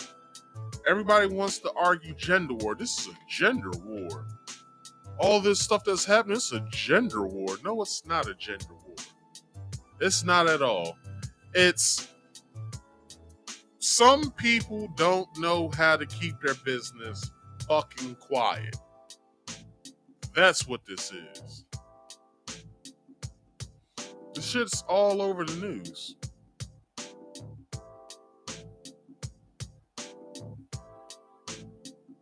And it's like Keke is reveling in all of this glory right now, while Darius gets the boot again, once again, just like he did when he said the comments about the whole Usher concert situation. Now, I'm not taking up for Darius. I'm taking up for Leo. That's who I'm taking up for. You know why I'm taking up for Leo? This is the reason. Because Leo has to live this life the rest of his life if this keeps happening. Seeing his parents argue all the time, maybe getting to verbal screaming matches with each other. He has to look at this for the rest of his life. You know, that type of shit drives people crazy where, they just want their parents to get along or get back together so they can be happy. But it's not really about the kid at that point. It's about how both the mother and the father feel about each other. Like, it's like, that shit is weird to me. Like, stop fucking around, get off your fucking ass, and quit being such a bitch ass nigga and quit being such a bitch. You brought a child in this world. How about y'all start acting like it?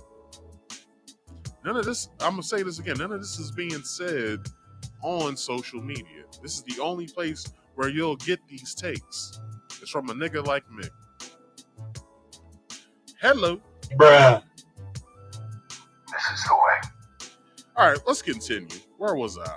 It was during the time when Sharon allegedly told Darius she put a bullet in his head, which brought things to another level. Darius then attempted to wrestle Keke's phone away from her, which our sources say it was depicted in one Keke Palmer's exhibits from the restraining order filing last week, which shows them tussling and struggling on the couch. We're told Darius absolutely denies abusing Keke, and our sources say cops even came over and didn't find any probable cause to arrest him for DV. Damn, they didn't find any probable cause? Like, my nigga, the house is in disarray. Like, Jesus Christ. You don't see the house in disarray? Like, you got fucking weave pieces everywhere. You got skin lightening cream on the ground. And, he got his hands covered in it and shit. There's some on Keke's arm. Her fucking mesh net that she got on her head that had the wig on it, that motherfucker is crooked. Like, you don't see this fucking house in disarray. It's clothes on the ground. Like, you don't see none of this shit. Anyway, where was I? I said that bullshit. They didn't even file a report, we're told, which our sources say backs up Darius Jackson's account. We're told Darius's mother,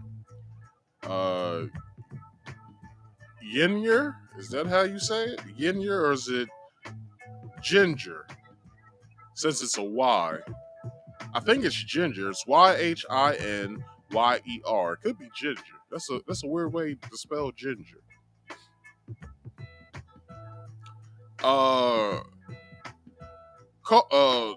Ginger caught wind of the bullet to the head threat and texted Sharon over it.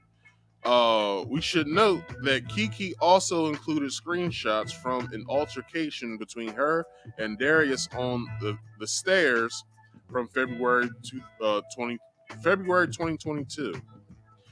In her restraining order filing, we don't know what led to that incident. In any case, our sources say Darius is sticking to his story and denies the recent allegations of abuse.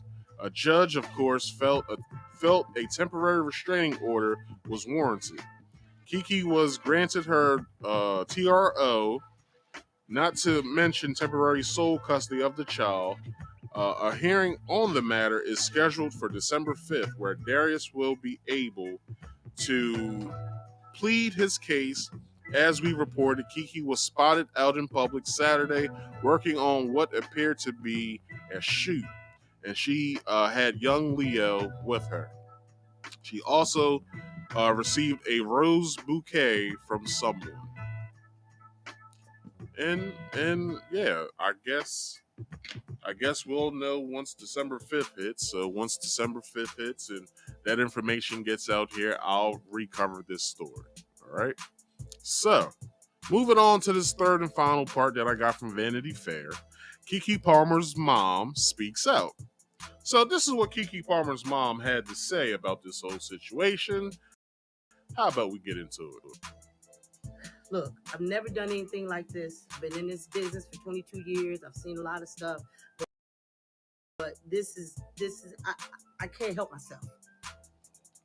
For Sharonis Jackson, his Twitter, the ridiculous stuff that he's 1 second. stuff that he's posted when he knew his brother was. I went to Sharonis over a year ago and told him that his brother to my daughter, and he said, well, I used to be like that too. What? So now he's posting on Twitter like he's this special guy. We know he's the biggest boy in Hollywood. He's disrespectful to women, just like his little brother. He taught his brother how to be abusive. So he don't get to act like he's this special guy. No, you're a fuck boy and you're a part of the problem. Now these ninjas done messed it up for all us. All right. I don't know if that's Lionel B or not, but shout out to Lionel B. Let's get into this article from Vanity Fair. So it states, after Keke Palmer filed for a temporary restraining order against her ex Darius Jackson on Thursday, her mother, Sharon Palmer, spoke out against Jackson and his brother, actor Sharonis Jackson, who starred in Insecure. Sharonis tweeted and then deleted a post seemingly disparaging his brother. The most disgusting, vile, manipulative person I have ever encountered in my entire life. Abuses almost everyone. Y'all will see. Sharonis wrote. Now, that does sound a little weird. Why would a big brother throw a little brother under the bus? That's number one. Number two is this. What the hell does he mean by that? Now, was he saying that to... Was he saying that to So Darius? Will Smith's ex-assistant is claiming that Will Smith once had Can sex you with actor please Duane shut Martin. the fuck up? Hey, what's up? I'm A-Dub, and check this out. The claim... Jesus Christ.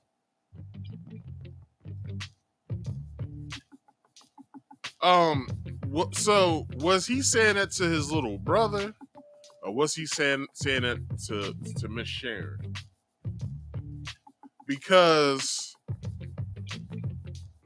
that doesn't make any sense. Let's go back over that again. All right.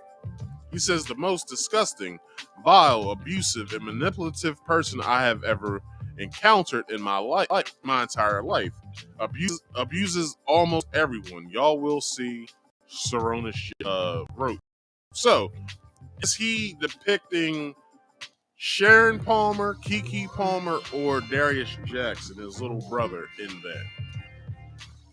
Because if that's the case of whomever, then we have another issue.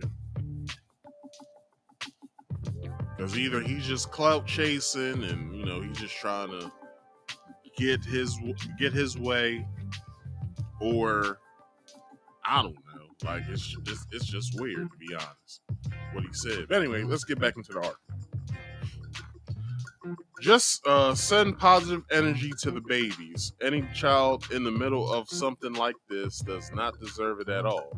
Wow, so damn sad. On Thursday, Sharon posted a video on Instagram claiming she had spoke to is it Sharonis or is it Sharonis? I think it's Sharonis since there's no S. But anyway. About his brother more than a year ago. For Sharonis Jackson to post on his Twitter the ridiculous stuff that he's posted when he knew his brother was abusive. She said to the camera, I went to Sharonis over a year ago, she claimed in the video, and told him that his brother was abusing my daughter. And he said, well, I used to be like that too.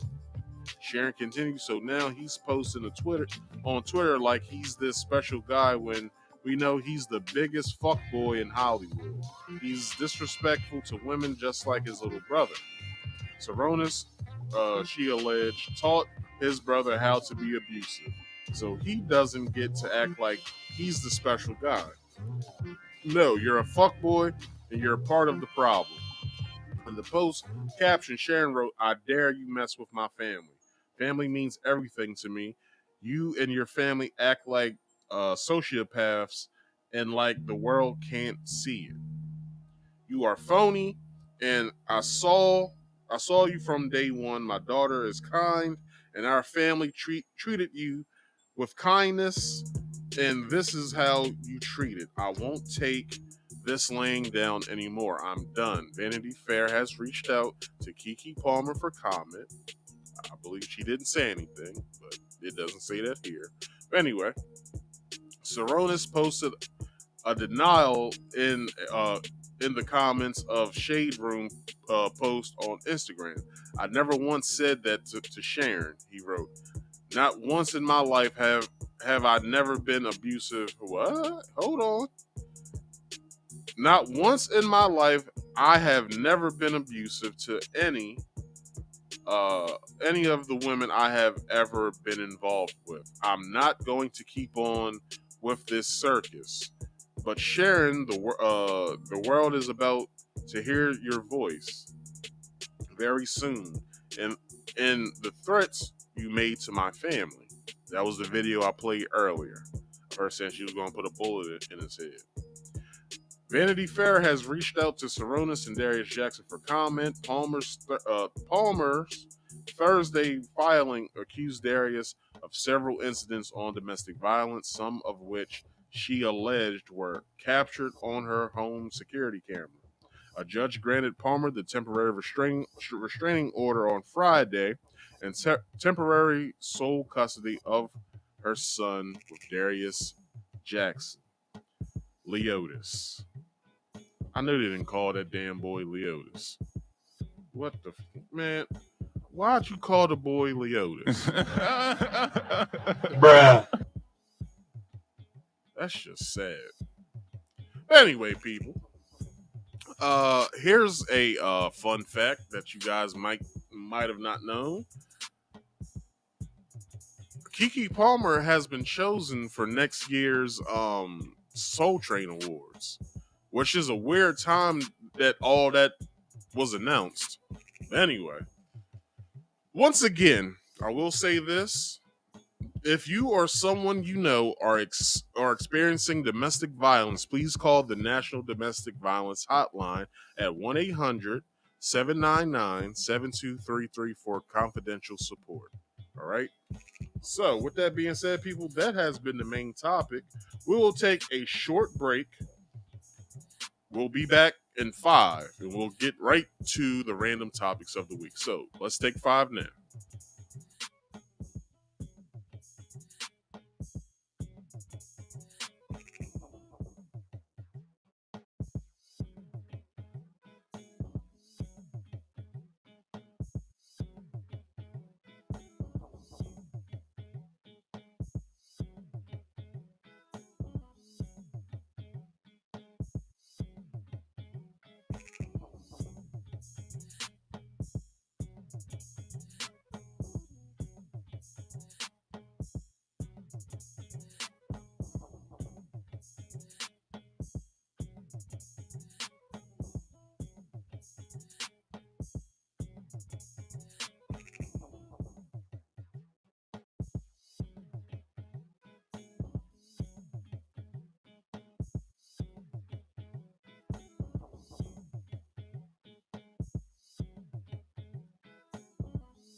And we're back. Everybody rush back to your phones now, rush back to your televisions, your iPads, tablets, what have you. Hybrids, whatever you have. Come back now. All right. Let's get into the random topics of the week. So, for the random topics overview, I have allegations of Will Smith and Duane Martin sexcapades as told by Will's ex-assistant. And I didn't change this part, but I should have. I'm going to cross this out after I'm done. But singer and actress Cassie files lawsuit against Diddy for alleged sexual abuse, forceful drugging, and physical abuse and manipulation.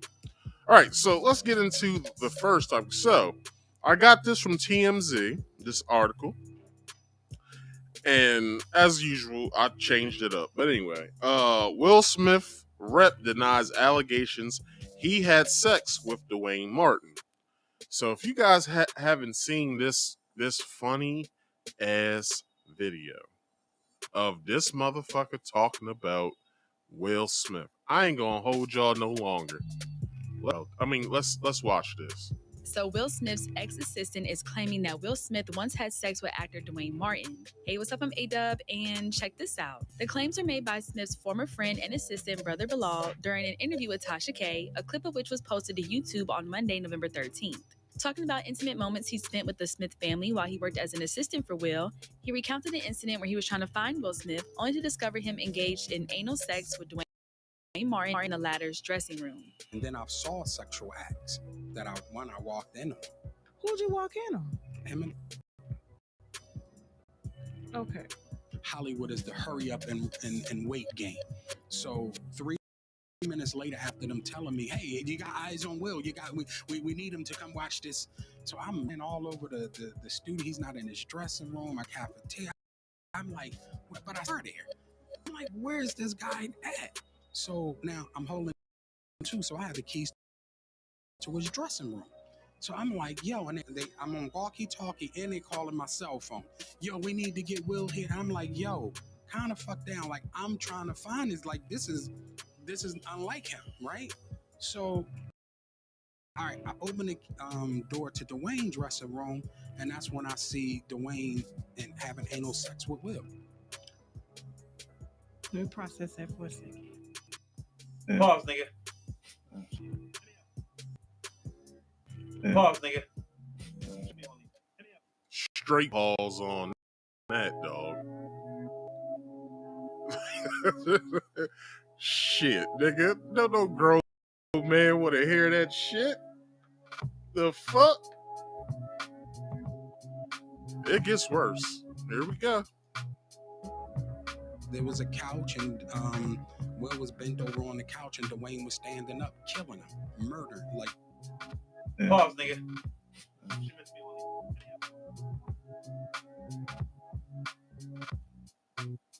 Pause, nigga. Murder. There was murder in there. He also dished on Will's sex life with his estranged wife, Jada Pinkett Smith, saying, Jada was the woman that everybody wanted, and Will needed that validation to have that type of woman. You saw her say that Will Smith had a small dick? Oh, I am saying to you, if a woman is used to something the size of a baby leg and you come in with a pinky toe, there's nothing you can do to please her. You can buy her 80 private jets. If she's itching for that baby leg, she want that baby leg. Will Smith has not yet responded to the allegations, and neither has Duane Martin. He announced a memoir detailing his time working with the Smiths entitled Will Smith Demonic Circle. Become the subject of much speculation in recent years, since Jada Pinkett confessed to an affair with singer August Alsina in 2016. She claimed the affair happened with the permission of Will, which he denied. Says the Oscar winner gave him his blessing. Literally, like my family, I don't have a bad thing to say about it. About 4 seconds. But anyway, y'all get the picture. But I shouldn't even say that word, be honest. Hold on. Pause, nigga. I won't say that word again. All right. So, people.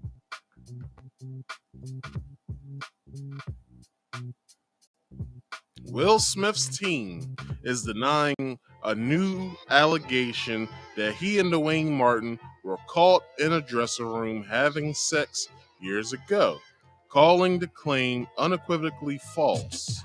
A man claiming to be former friend and assistant to the actor, Brother Bilal, made headlines Tuesday after an interview with Tasha K. Always Tasha K. It's always Tasha K. Always Tasha K. Why is it always Tasha K? Anyway, let's keep going. Got some serious pickup. In the interview, Bilal states he saw Will and Duane engage in anal sex. Now, Bilal says, I opened the door to Duane's dressing room, and that's when I see Duane having anal sex with Will. Now let's stop there.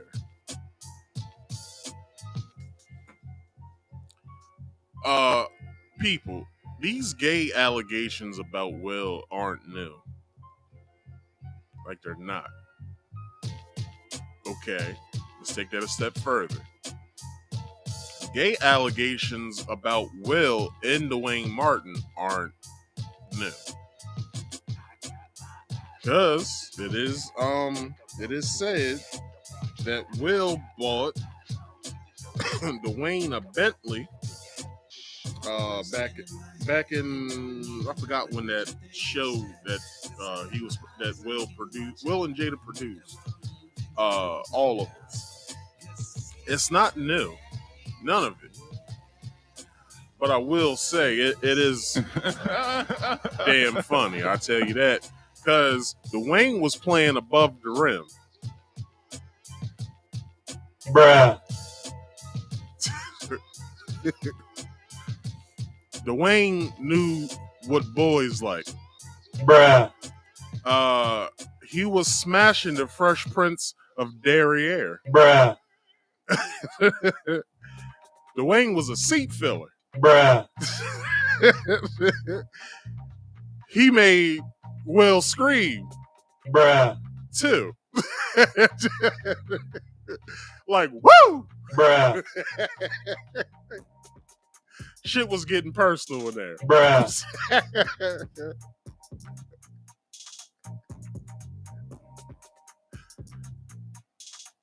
Duane was the Iram legend. Bruh.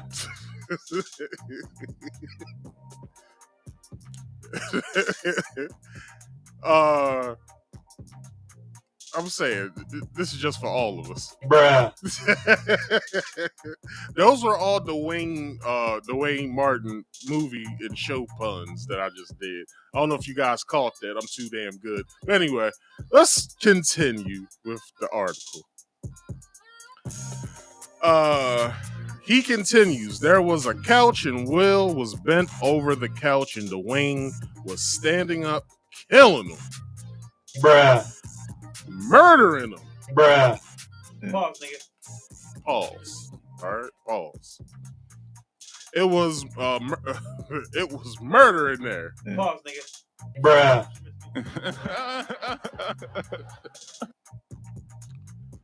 A rep for Will denies the allegations, completely telling TMZ this story is completely fabricated. Sorry. Was completely fabricated and the claims is unequivocally false. Further, a source close to the situation tells us Will is considering taking legal action following Bilal's remarks. Of course, Will's relationship has been the focus of much attention lately. Jada Pinkett Smith stunned the world last month when she revealed that she and Will had been separated and living completely separate lives since 2016. In her new book, Jada said she was shocked to hear Will refer to her as his wife at the Oscars the night of the infamous slap with Chris Rock. As for Duane, he hasn't publicly addressed the allegations from Bilal. Duane and Tisha Campbell finalized their divorce in 2020. She filed to end their marriage in 2018, but the divorce proceedings were messy, to say the least. Yeah, I would say that too as well, because like it was all in the news. Like you heard her side of the story. I believe Duane was like seeing some woman while all that shit was happening. Like it was a whole bunch of crazy shit happening during that time. It's still unclear if Bilal had any legitimate connection to Will at all. Jada spoke out in a TMZ video where she asked when she was asked what she thought about the allegations about Will, and she said this, and she had this to say. So, let me put the video up anyway. Let me just bring it up.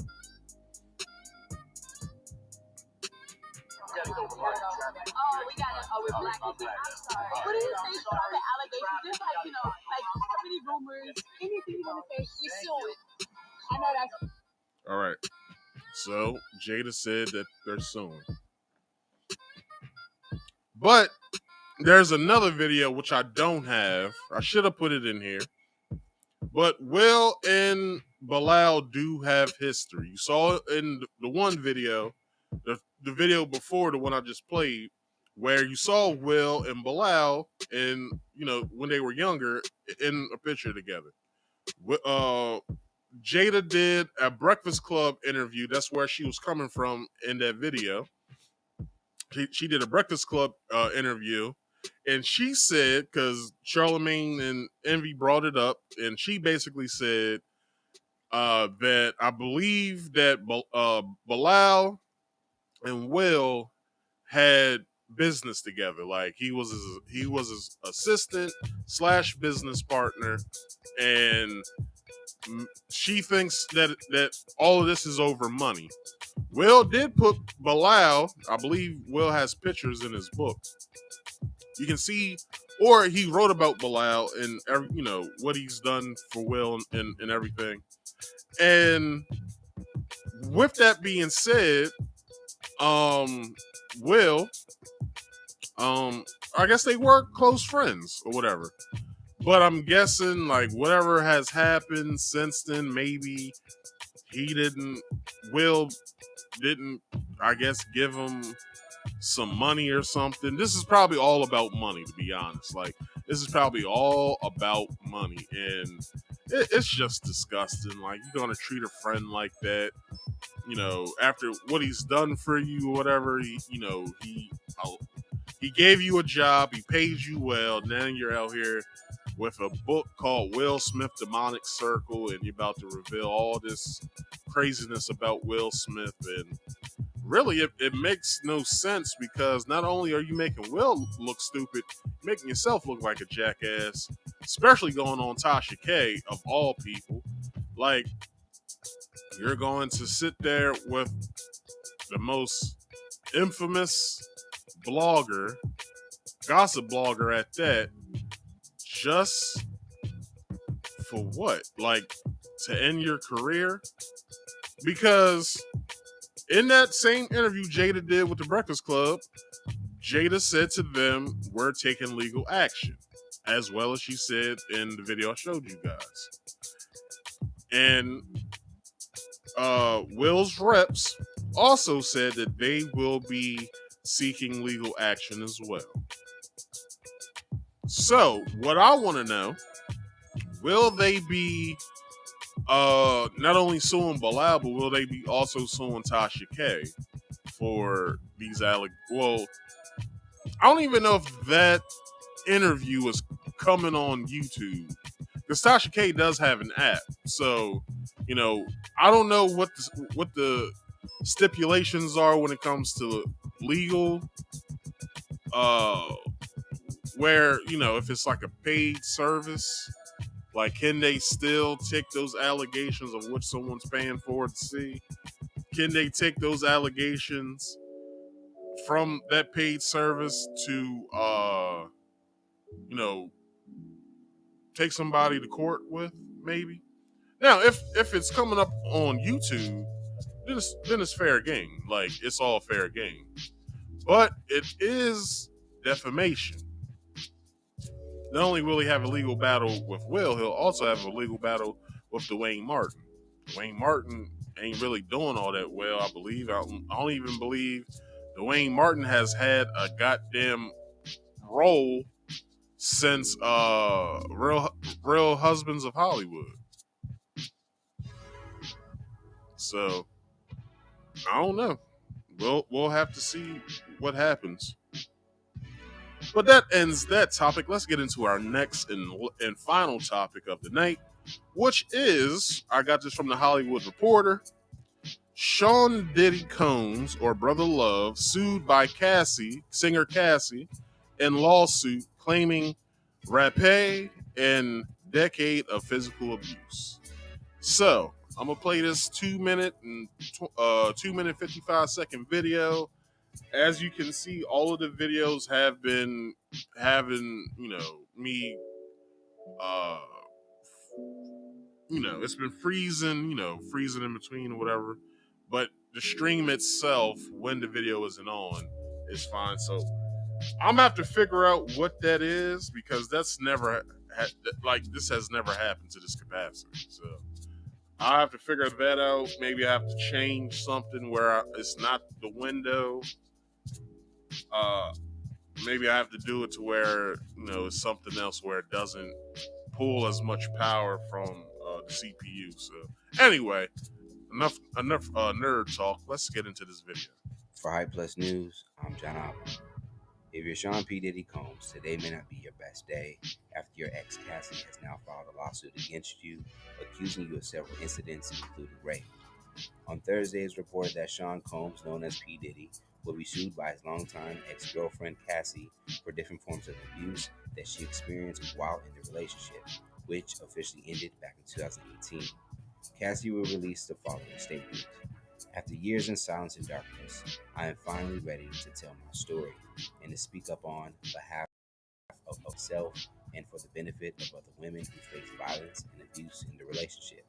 With the expiration of New York's adult fast approach, it became clear that this was an opportunity to someone that I've experienced and that I will be recovering from for the rest of my life.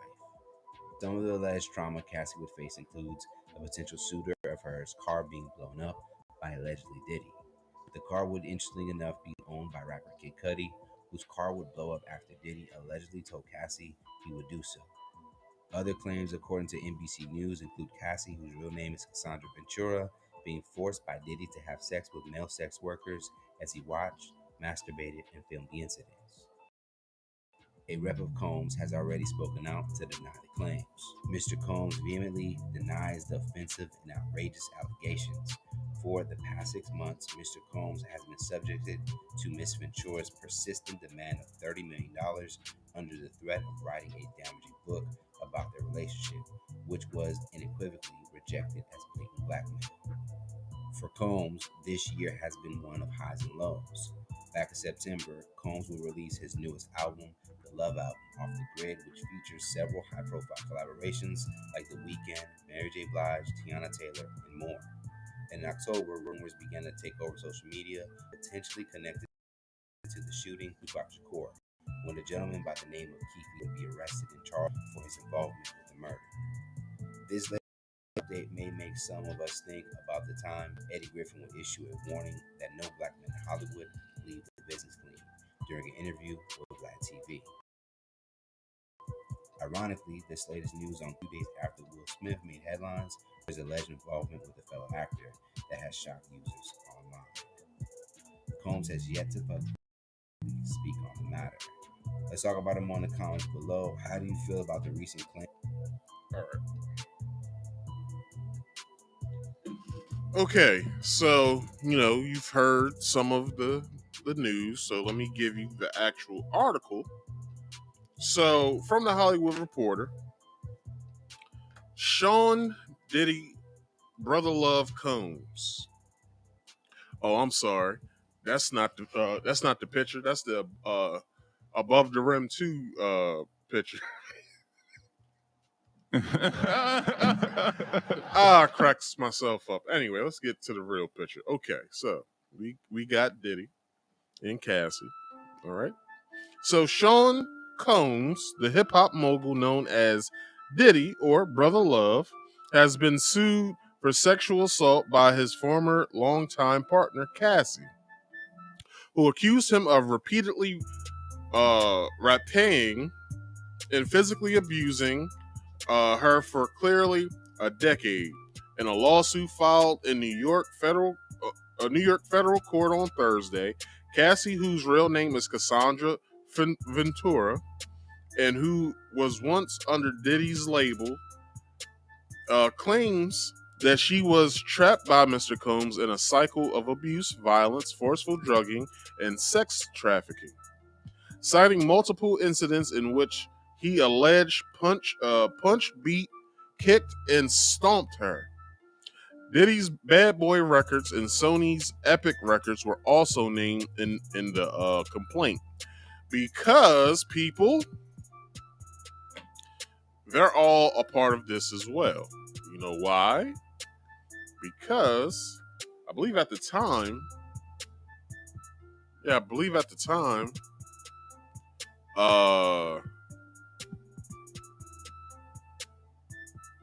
I believe Diddy had a distribution deal with Epic Records, along with his imprint of Bad Boy Records. There was their own single entity, but they had Epic Records.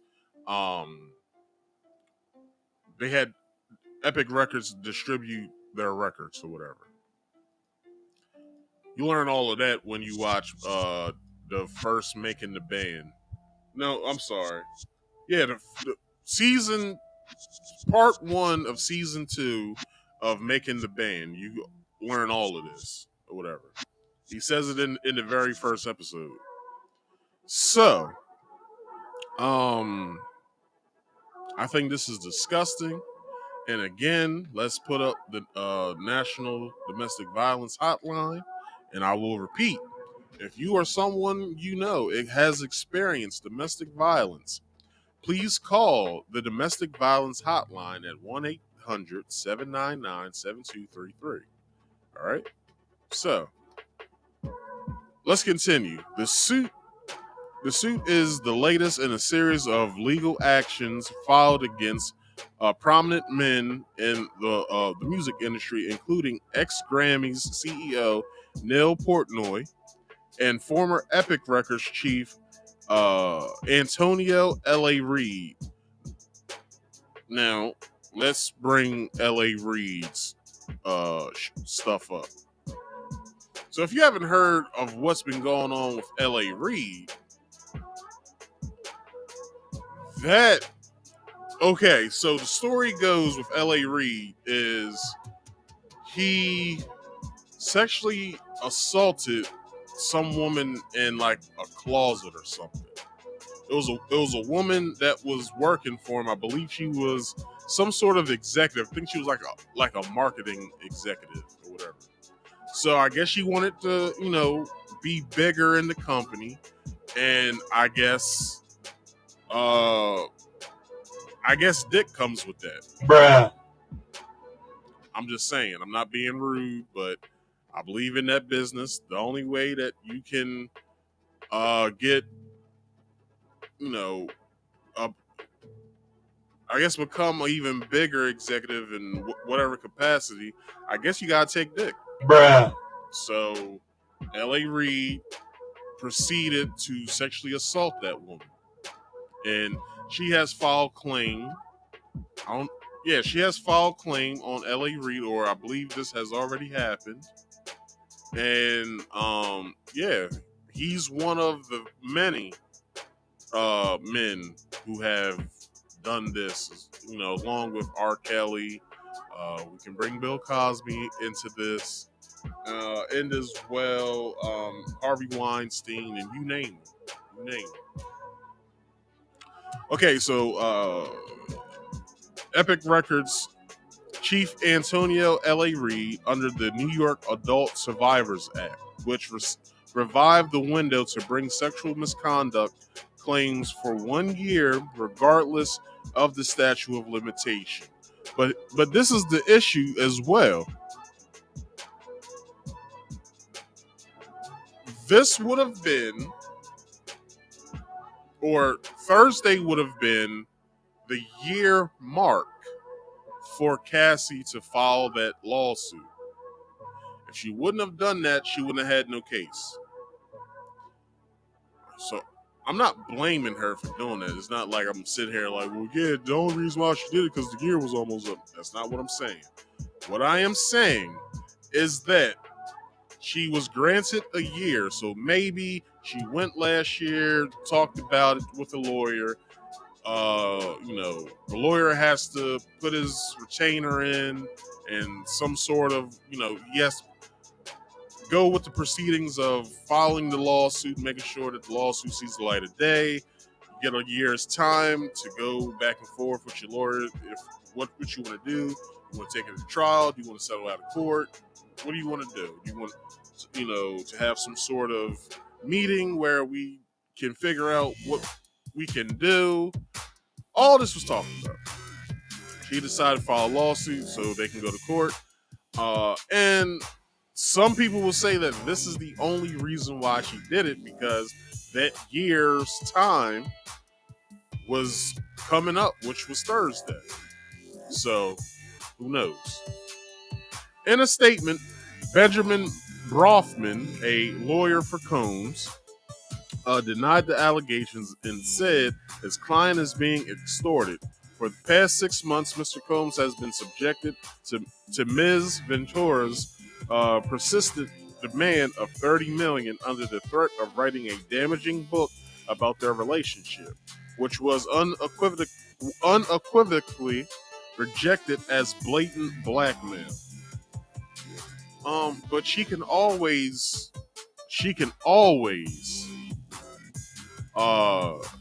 put it out independently.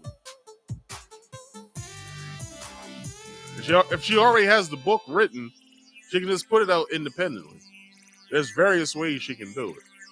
So Diddy should look out for that as well.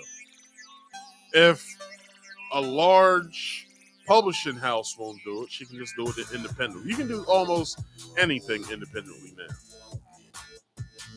So, despite withdrawing her initial threat, Ms. Ventura has now resorted to filing a lawsuit riddled with baseless and outrageous lies aiming to tarnish Mr. Combs' reputation and seeking a payday. That's what his lawyer said.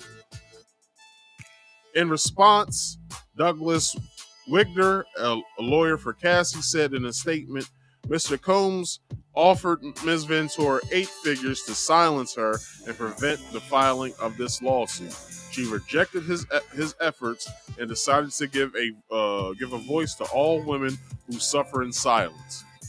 The complaint details a title power dynamic between Cassie, whom met Combs in 2005 when she and then boyfriend and producer Ryan Leslie at the MTV Music Awards. She was 19 years old and he was 37 years old. And the renowned producer from the very start of their relationship exerted his power and influenced Miss Ventura by flying her to Miami and showering her with gifts, states the complaint. A little bit of that was added in by me, but got sprinkle every now and again. With information that you always got sprinkle. Anyway, this dynamic was fueled by their nearly 20-year age difference, as well as their relative positions in the entertainment industry, with Mr. Combs considered a music mogul and Ms. Ventura at the very start of her career as an entertainer.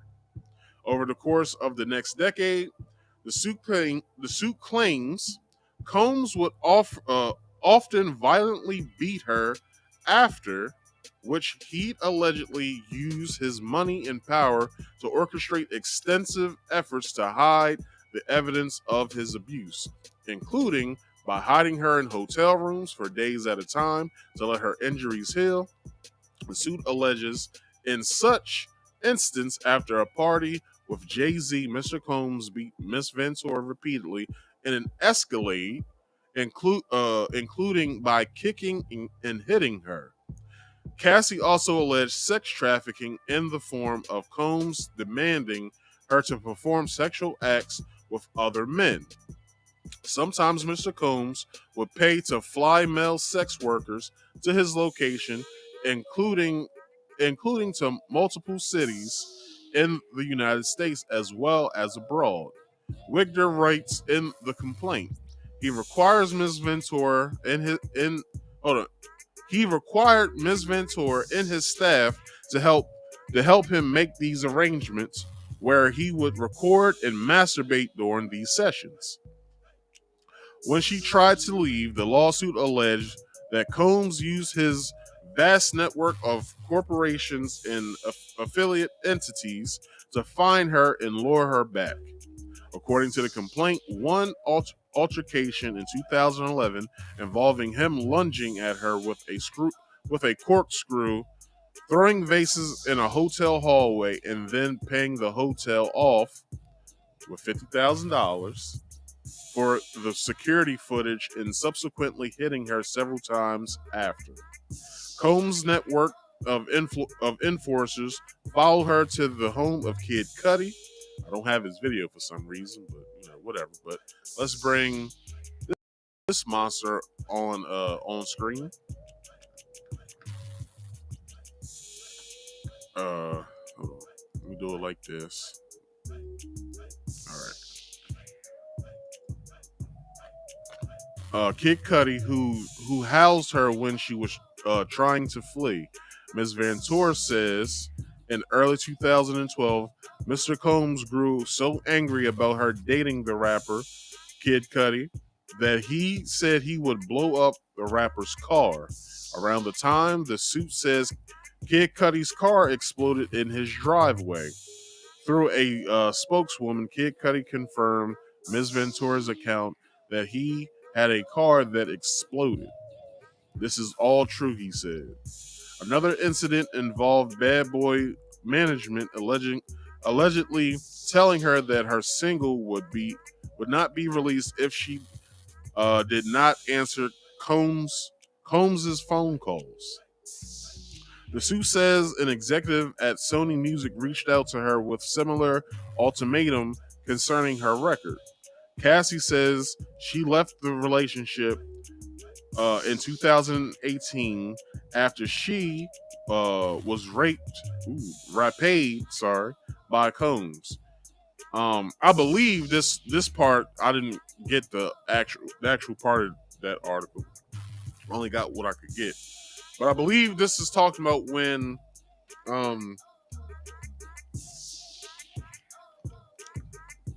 something had happened before. Somehow they ended up, or they went to Diddy's house. Something was going on there. I guess they got into an argument. She left. He followed to her house, and then he forcefully took her clothes off and then forced himself on her. That's the story.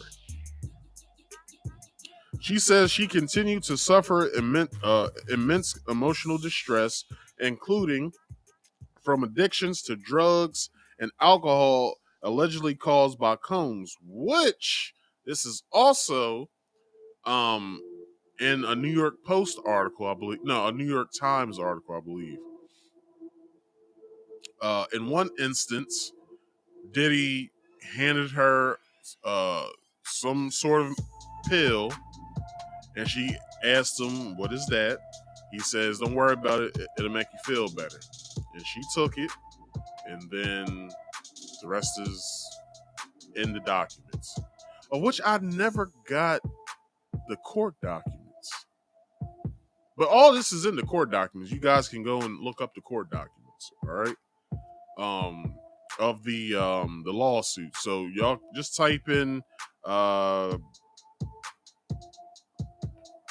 let me see if I can bring it up.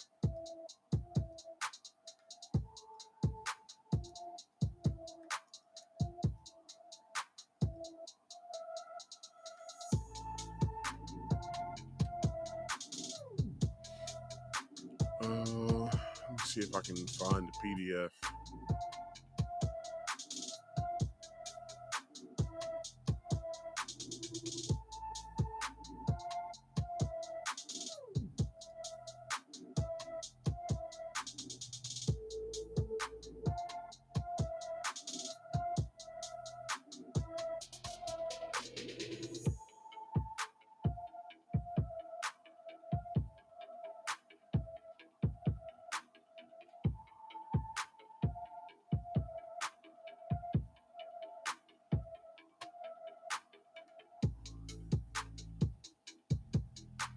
Shit, that article I just looked at, they brought up the City College incident. Do you guys know about that City College incident?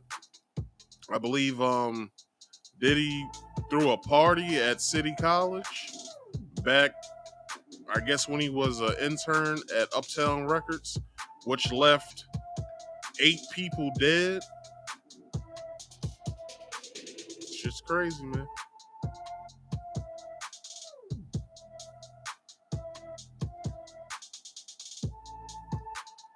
For some reason I can't find this damn PDF.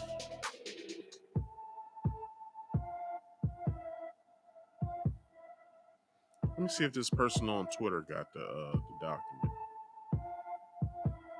See if they got the website that has it. I believe this is it.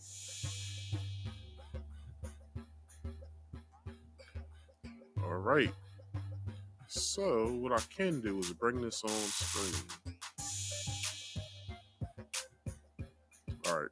Enough of you, Diddy. We don't want to see you no more.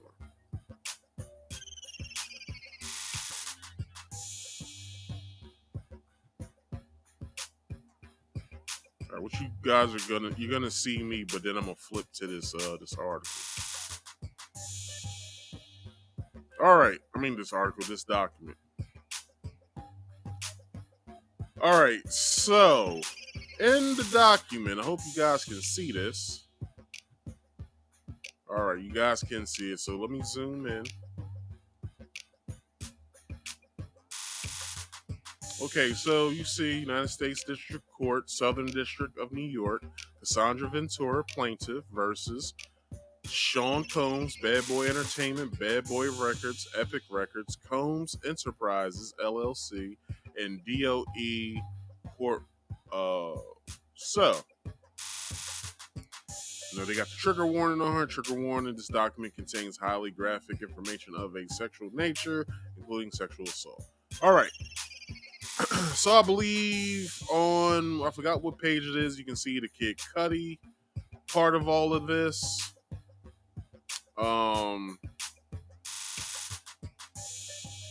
So within a year of, okay, boom. So this backs up a lot of my statements.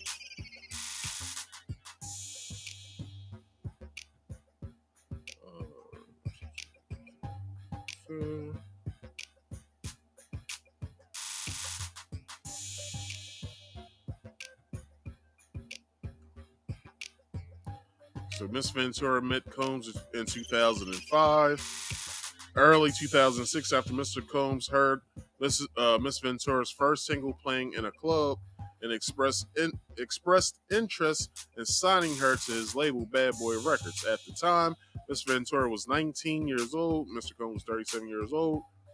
Within a month, in February 2006, Miss Ventura signed a 10-album deal with Mr. Combs. All right, let me say something to that. People, if you ever, and I mean ever, get into a 10 album deal, if you sign to a record label, you're basically signing your life away. Because there's no way, shape, or form you can get 10 albums out within however long it's going to take. Because this is what's going to happen. Your first record's going to come out. Let's say it's hot. They're going to want to push for the second album. Now, this is where people deal with the sophomore jinx because, you had such a hot album. The second album got to be the shit. Sometimes second albums wind up being bullshit, which sometimes are some artists' demise. But then you got to get to the third album. Sometimes the third album takes a couple years because you want to take some time off because you've been working so hard with the first album and the second album, going on tour, promoting them and all that other stuff. You might take a few years off, right? Then you do your third album. Your third album might be all right. Like, it didn't get a lot of traction like the first and second album. Third album could be all right. Might have sold to gold. Your first two could have been platinum. Third one's gold, which is a performance issue in the record industry. So what they might do, they might shelve you for a while. Like 5 years can go past. You've only put out 3 albums. Within, let's say, like 3 years, you put out 2 albums. So now, then you did your third album, which took some time. You took 2 years off. Then, did your third album. Third album's done. You're done promoting it. You're done performing. You're done going on tour with it. Then, since it didn't perform well, they didn't sit you down for 5 years. Then you do your fourth album. Your fourth album doesn't do all that well. Only because, let's bring it in today's times, because of streaming and, they're not really going off of a unit sold type of thing or whatever.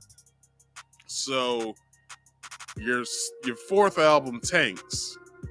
What they could do, they could either release you from your contract, which never happens, or they play the hurry up and wait game with you. And then once that happens, and you're probably calling like, yeah, I'm running out of money. I need to make a record. We're not ready for you to make a record yet. We'll let you know. You've only put out 4 albums. You now have 6 more to go. Diddy basically put Cassie in a slave contract. A slave contract. Because there's no way he was going to get 10 albums out at all. There's no damn way that was going to happen. He put her in a slave contract.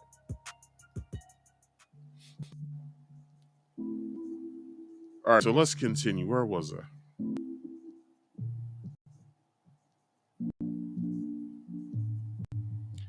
Cassie says she left the relationship in 2007. I think I said that. She said blah, said that as well.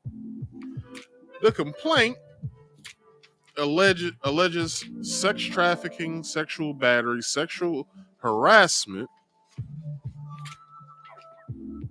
and gender discrimination, among several other claims, is what Cassie is presenting to a court. So, with all of that being said, people, what do you guys believe? Excuse me, what do you guys believe? Because it's very evident from what we would see when we would see Diddy either on shows or at award shows or whatever. This dude is very flamboyant. He's very flashy. He's very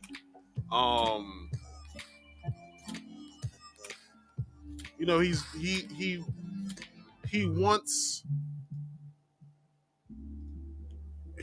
the world to see him. He loves the spotlight. Some people have came out and spoke about the intimidation factor of Diddy, of how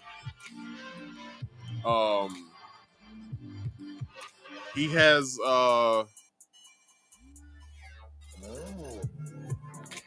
threatened people. I still got this document up, so let me go back to it.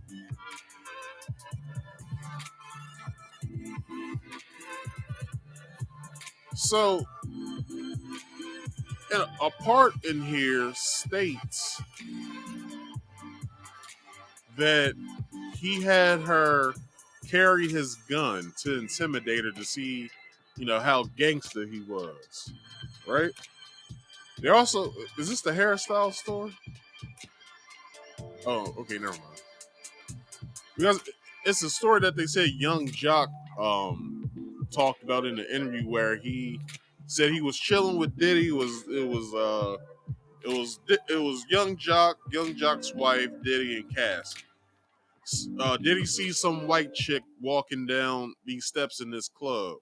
The chick had one side of her head shaved, and then Young Jock said that he heard Diddy say to Cassie, you should shave your head. You should shave half of your head tomorrow. And Young Jock was like, the fuck? What kind of request is that? So, well, making sure to do a brief hospital stay. Okay, boom. Let's talk about this real fast. Where does this start? During hair and makeup leading up to the performance, Miss Ventura's hairstylist, Mr. Combs' makeup artist told Miss Ventura that Mr. Combs was interested in Miss Ventura. Miss Ventura shrugged off the gossip and, in fact, expressed disgust given the large age gap between her and the president of her record label. Emphasizing the age and power dynamic early in their working relationship, Mr. Combs positioned himself as a father figure and protector of Miss Ventura, which is sick. Niggas, that's not your goddamn daughter. Where am I at? Well, father figure by way of example after returning to New York after a trip in Las Vegas, during which she endured a brief hospital stay. Miss Ventura, whom by then was fully healthy, went out to a club with her friends. When Mr. Combs saw her out and reprimanded her, telling her to go home and take care of herself. At the time, Miss Ventura thought that her record label was looking out for her well-being and that Mr. Combs had her best interests in mind, which is a manipulation tactic. Mr. Combs also ensured he was intertwined with Miss Ventura's personal social life, for instance, by inviting himself to Miss Ventura's 21st birthday party in Las Vegas.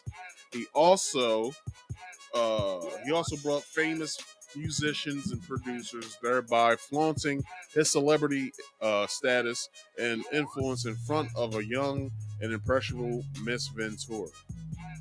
Although Mr. Combs knew that Miss Ventura was in a relationship at the time with Ryan Leslie, and even though he was publicly in a relationship with Kim Porter, Mr. Combs nevertheless pursued Miss Ventura at an after party in a hotel suite following Miss Ventura's 21st birthday party. Mr. Combs pulled Miss Ventura in the bathroom and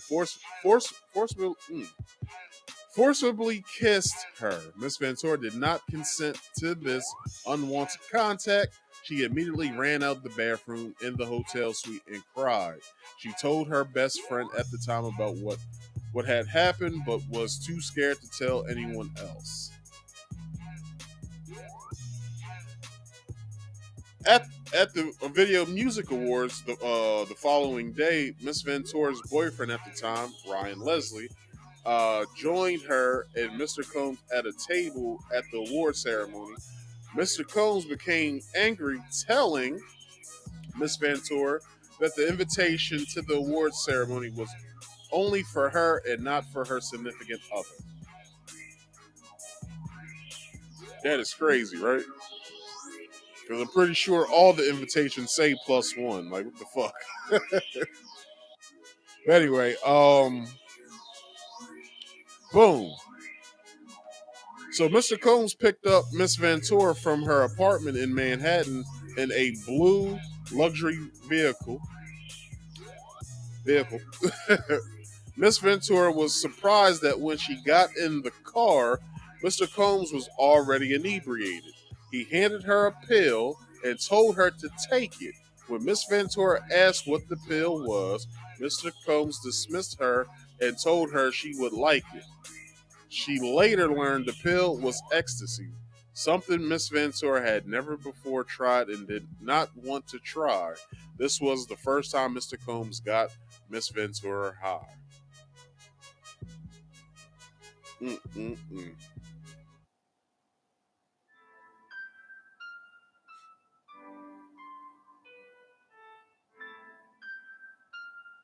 Let's see. Mr. Combs exert control over Miss Ventura's career and personal life.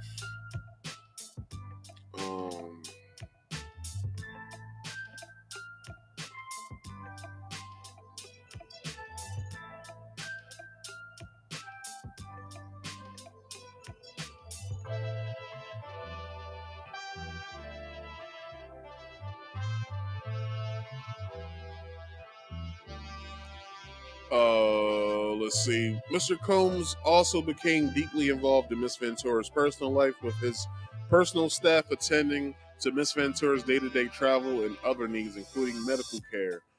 On multiple occasions, Mr. Combs had Miss Ventura's personal medical records sent directly to his email address. For instance, when Miss Ventura began experiencing memory loss, possibly due to excessive drug use and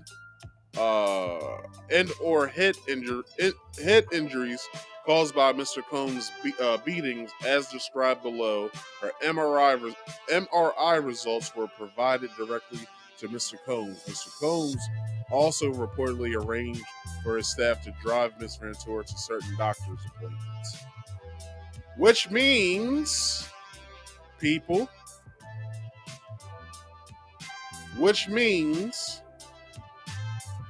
Diddy was looking out for himself, not her. Diddy was so damn guilty of abusing this woman that he had Cassie's medical records sent to his email so he could give to his lawyer. That's the only reason why someone would do that. So just in case she wanted to come out and sue or whatever, he could blackmail her and say, well, you know, we got your medical records, this and that, blah, blah, blah, blah, whatever, right? All right, so this will be the last one I'll read. Miss Ventura was also exposed to the intense violence that pervaded Mr. Combs' rise to fame. For example, on one occasion, when Mr. Combs and Miss Ventura were using drugs together in his home, one of his security staff barged in and announced that Suge Knight, a longtime rival of Mr. Combs, was spotted at Mel's drive-in diner in Los Angeles. Mr. Combs began to get dressed, retrieved multiple guns from a safe, and ran out of his home to where he believed Mr. Knight was dining. Miss Ventura became terrified and began to cry. At least 2 occasions, Mr. Combs demanded that Miss Ventura hold Mr. Combs' gun in her purse. Miss Ventura had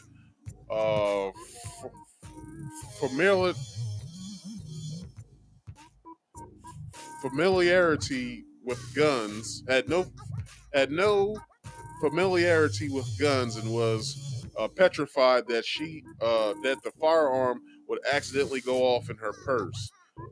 There was no clear reason why Mr. Combs required her to hold his gun except to reinforce to his young girlfriend that he was violent, powerful, and dangerous. And that's how the cookie crumbles, people.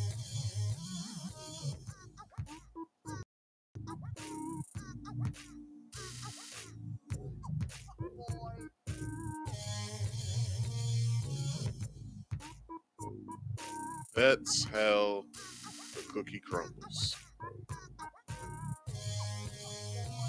Because Diddy is violent. He's always have been, and he always will be.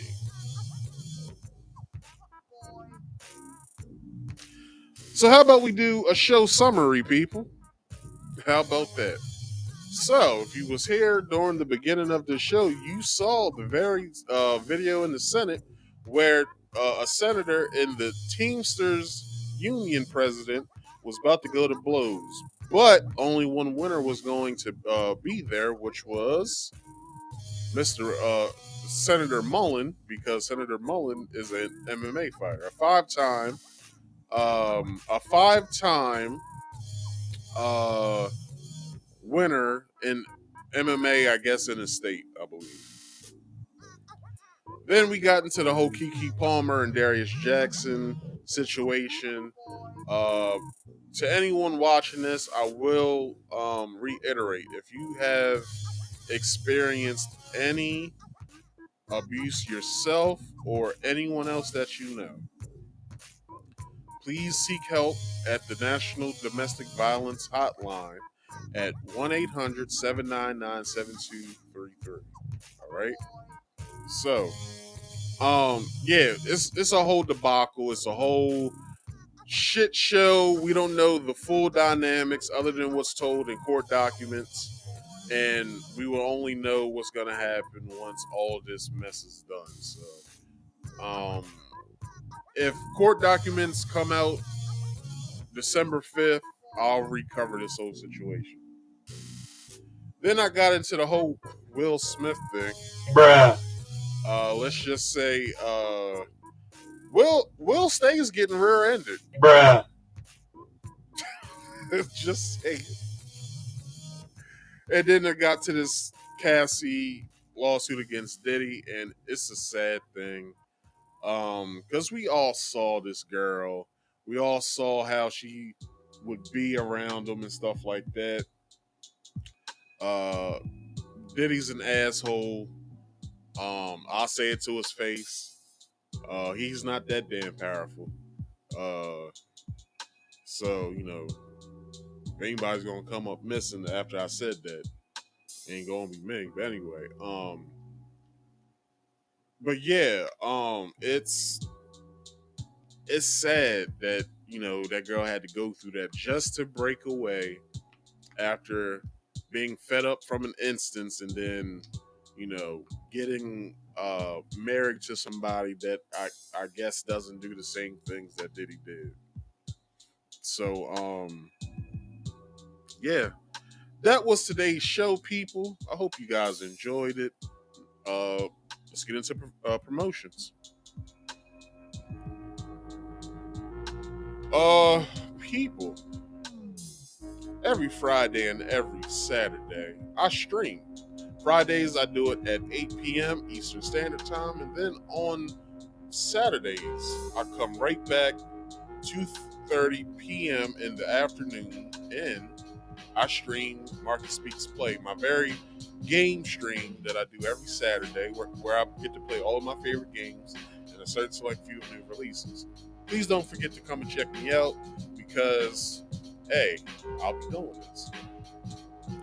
Please subscribe to this here channel if you haven't already done so. After you do that, hit that bell icon to all. And then after you do that, go to the description box, hit the Rumble link. Follow me over on Rumble. If you're not downloading the Rumble app, please download the Rumble app, or just go to the Rumble website and create an account and then follow me from there. All right. I would like to start simultaneously stream from not only here but to Rumble as well. If you ever want to call in to the show, you can. Phones are always open. The link is always there, so you can hit it. You can call at any time while I'm presenting the topics that I'm presenting. That's what we'll be talking about. So, either hit the link or call the number at 302-283-9791. I repeat, 302-283-9791. You have to dial 1 before the number. Do that. If you're from overseas, from another country, please know how you call out of country before hitting the number, because I don't know how to do it. So, if you know how to do it, then by all means, call in. We can talk about it. But with that comes rules, which rules are: rule number 1, you must be on camera at all times. There's no ifs, ands, buts about it. If you don't come over here with a camera, I'll just boot your ass. It's that simple. Rule number 2, if you don't want to be on camera to the public, that also is fine. You still have to be on camera here on the backstage. And then if you answer this question that is back here, don't make it a conversation. Just leave your name that you're using when you come in. Leave your answer, and then I'll further accommodate you from there.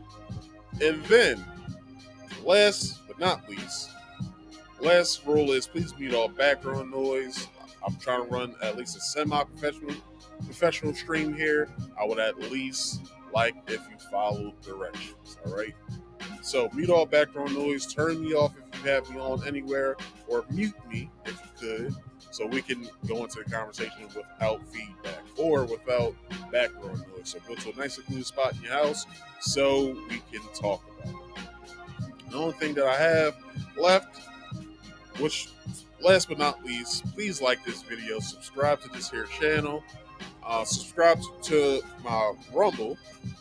We subscribe here, hit that bell icon to all so you get all my notifications once I go live or when I post a video. Comment in the comment section once this video is done, and share this video to your social medias, friends and family, and anyone else that you like. So people, one of the last things that I have to say is please get to the money, because we all know money makes the world, or focus getting to the money because we all know money makes the world go around.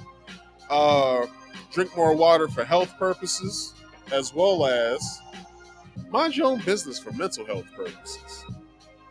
And if you don't believe a goddamn word I said tonight, do your own research. Helps you out in the long run. I have been Marcus. This has been Marcus Speaks Live. I will be back tomorrow at 2:30 p.m. Eastern Standard Time. Everybody, I thank y'all for watching, and I'll catch you guys tomorrow. Peace out.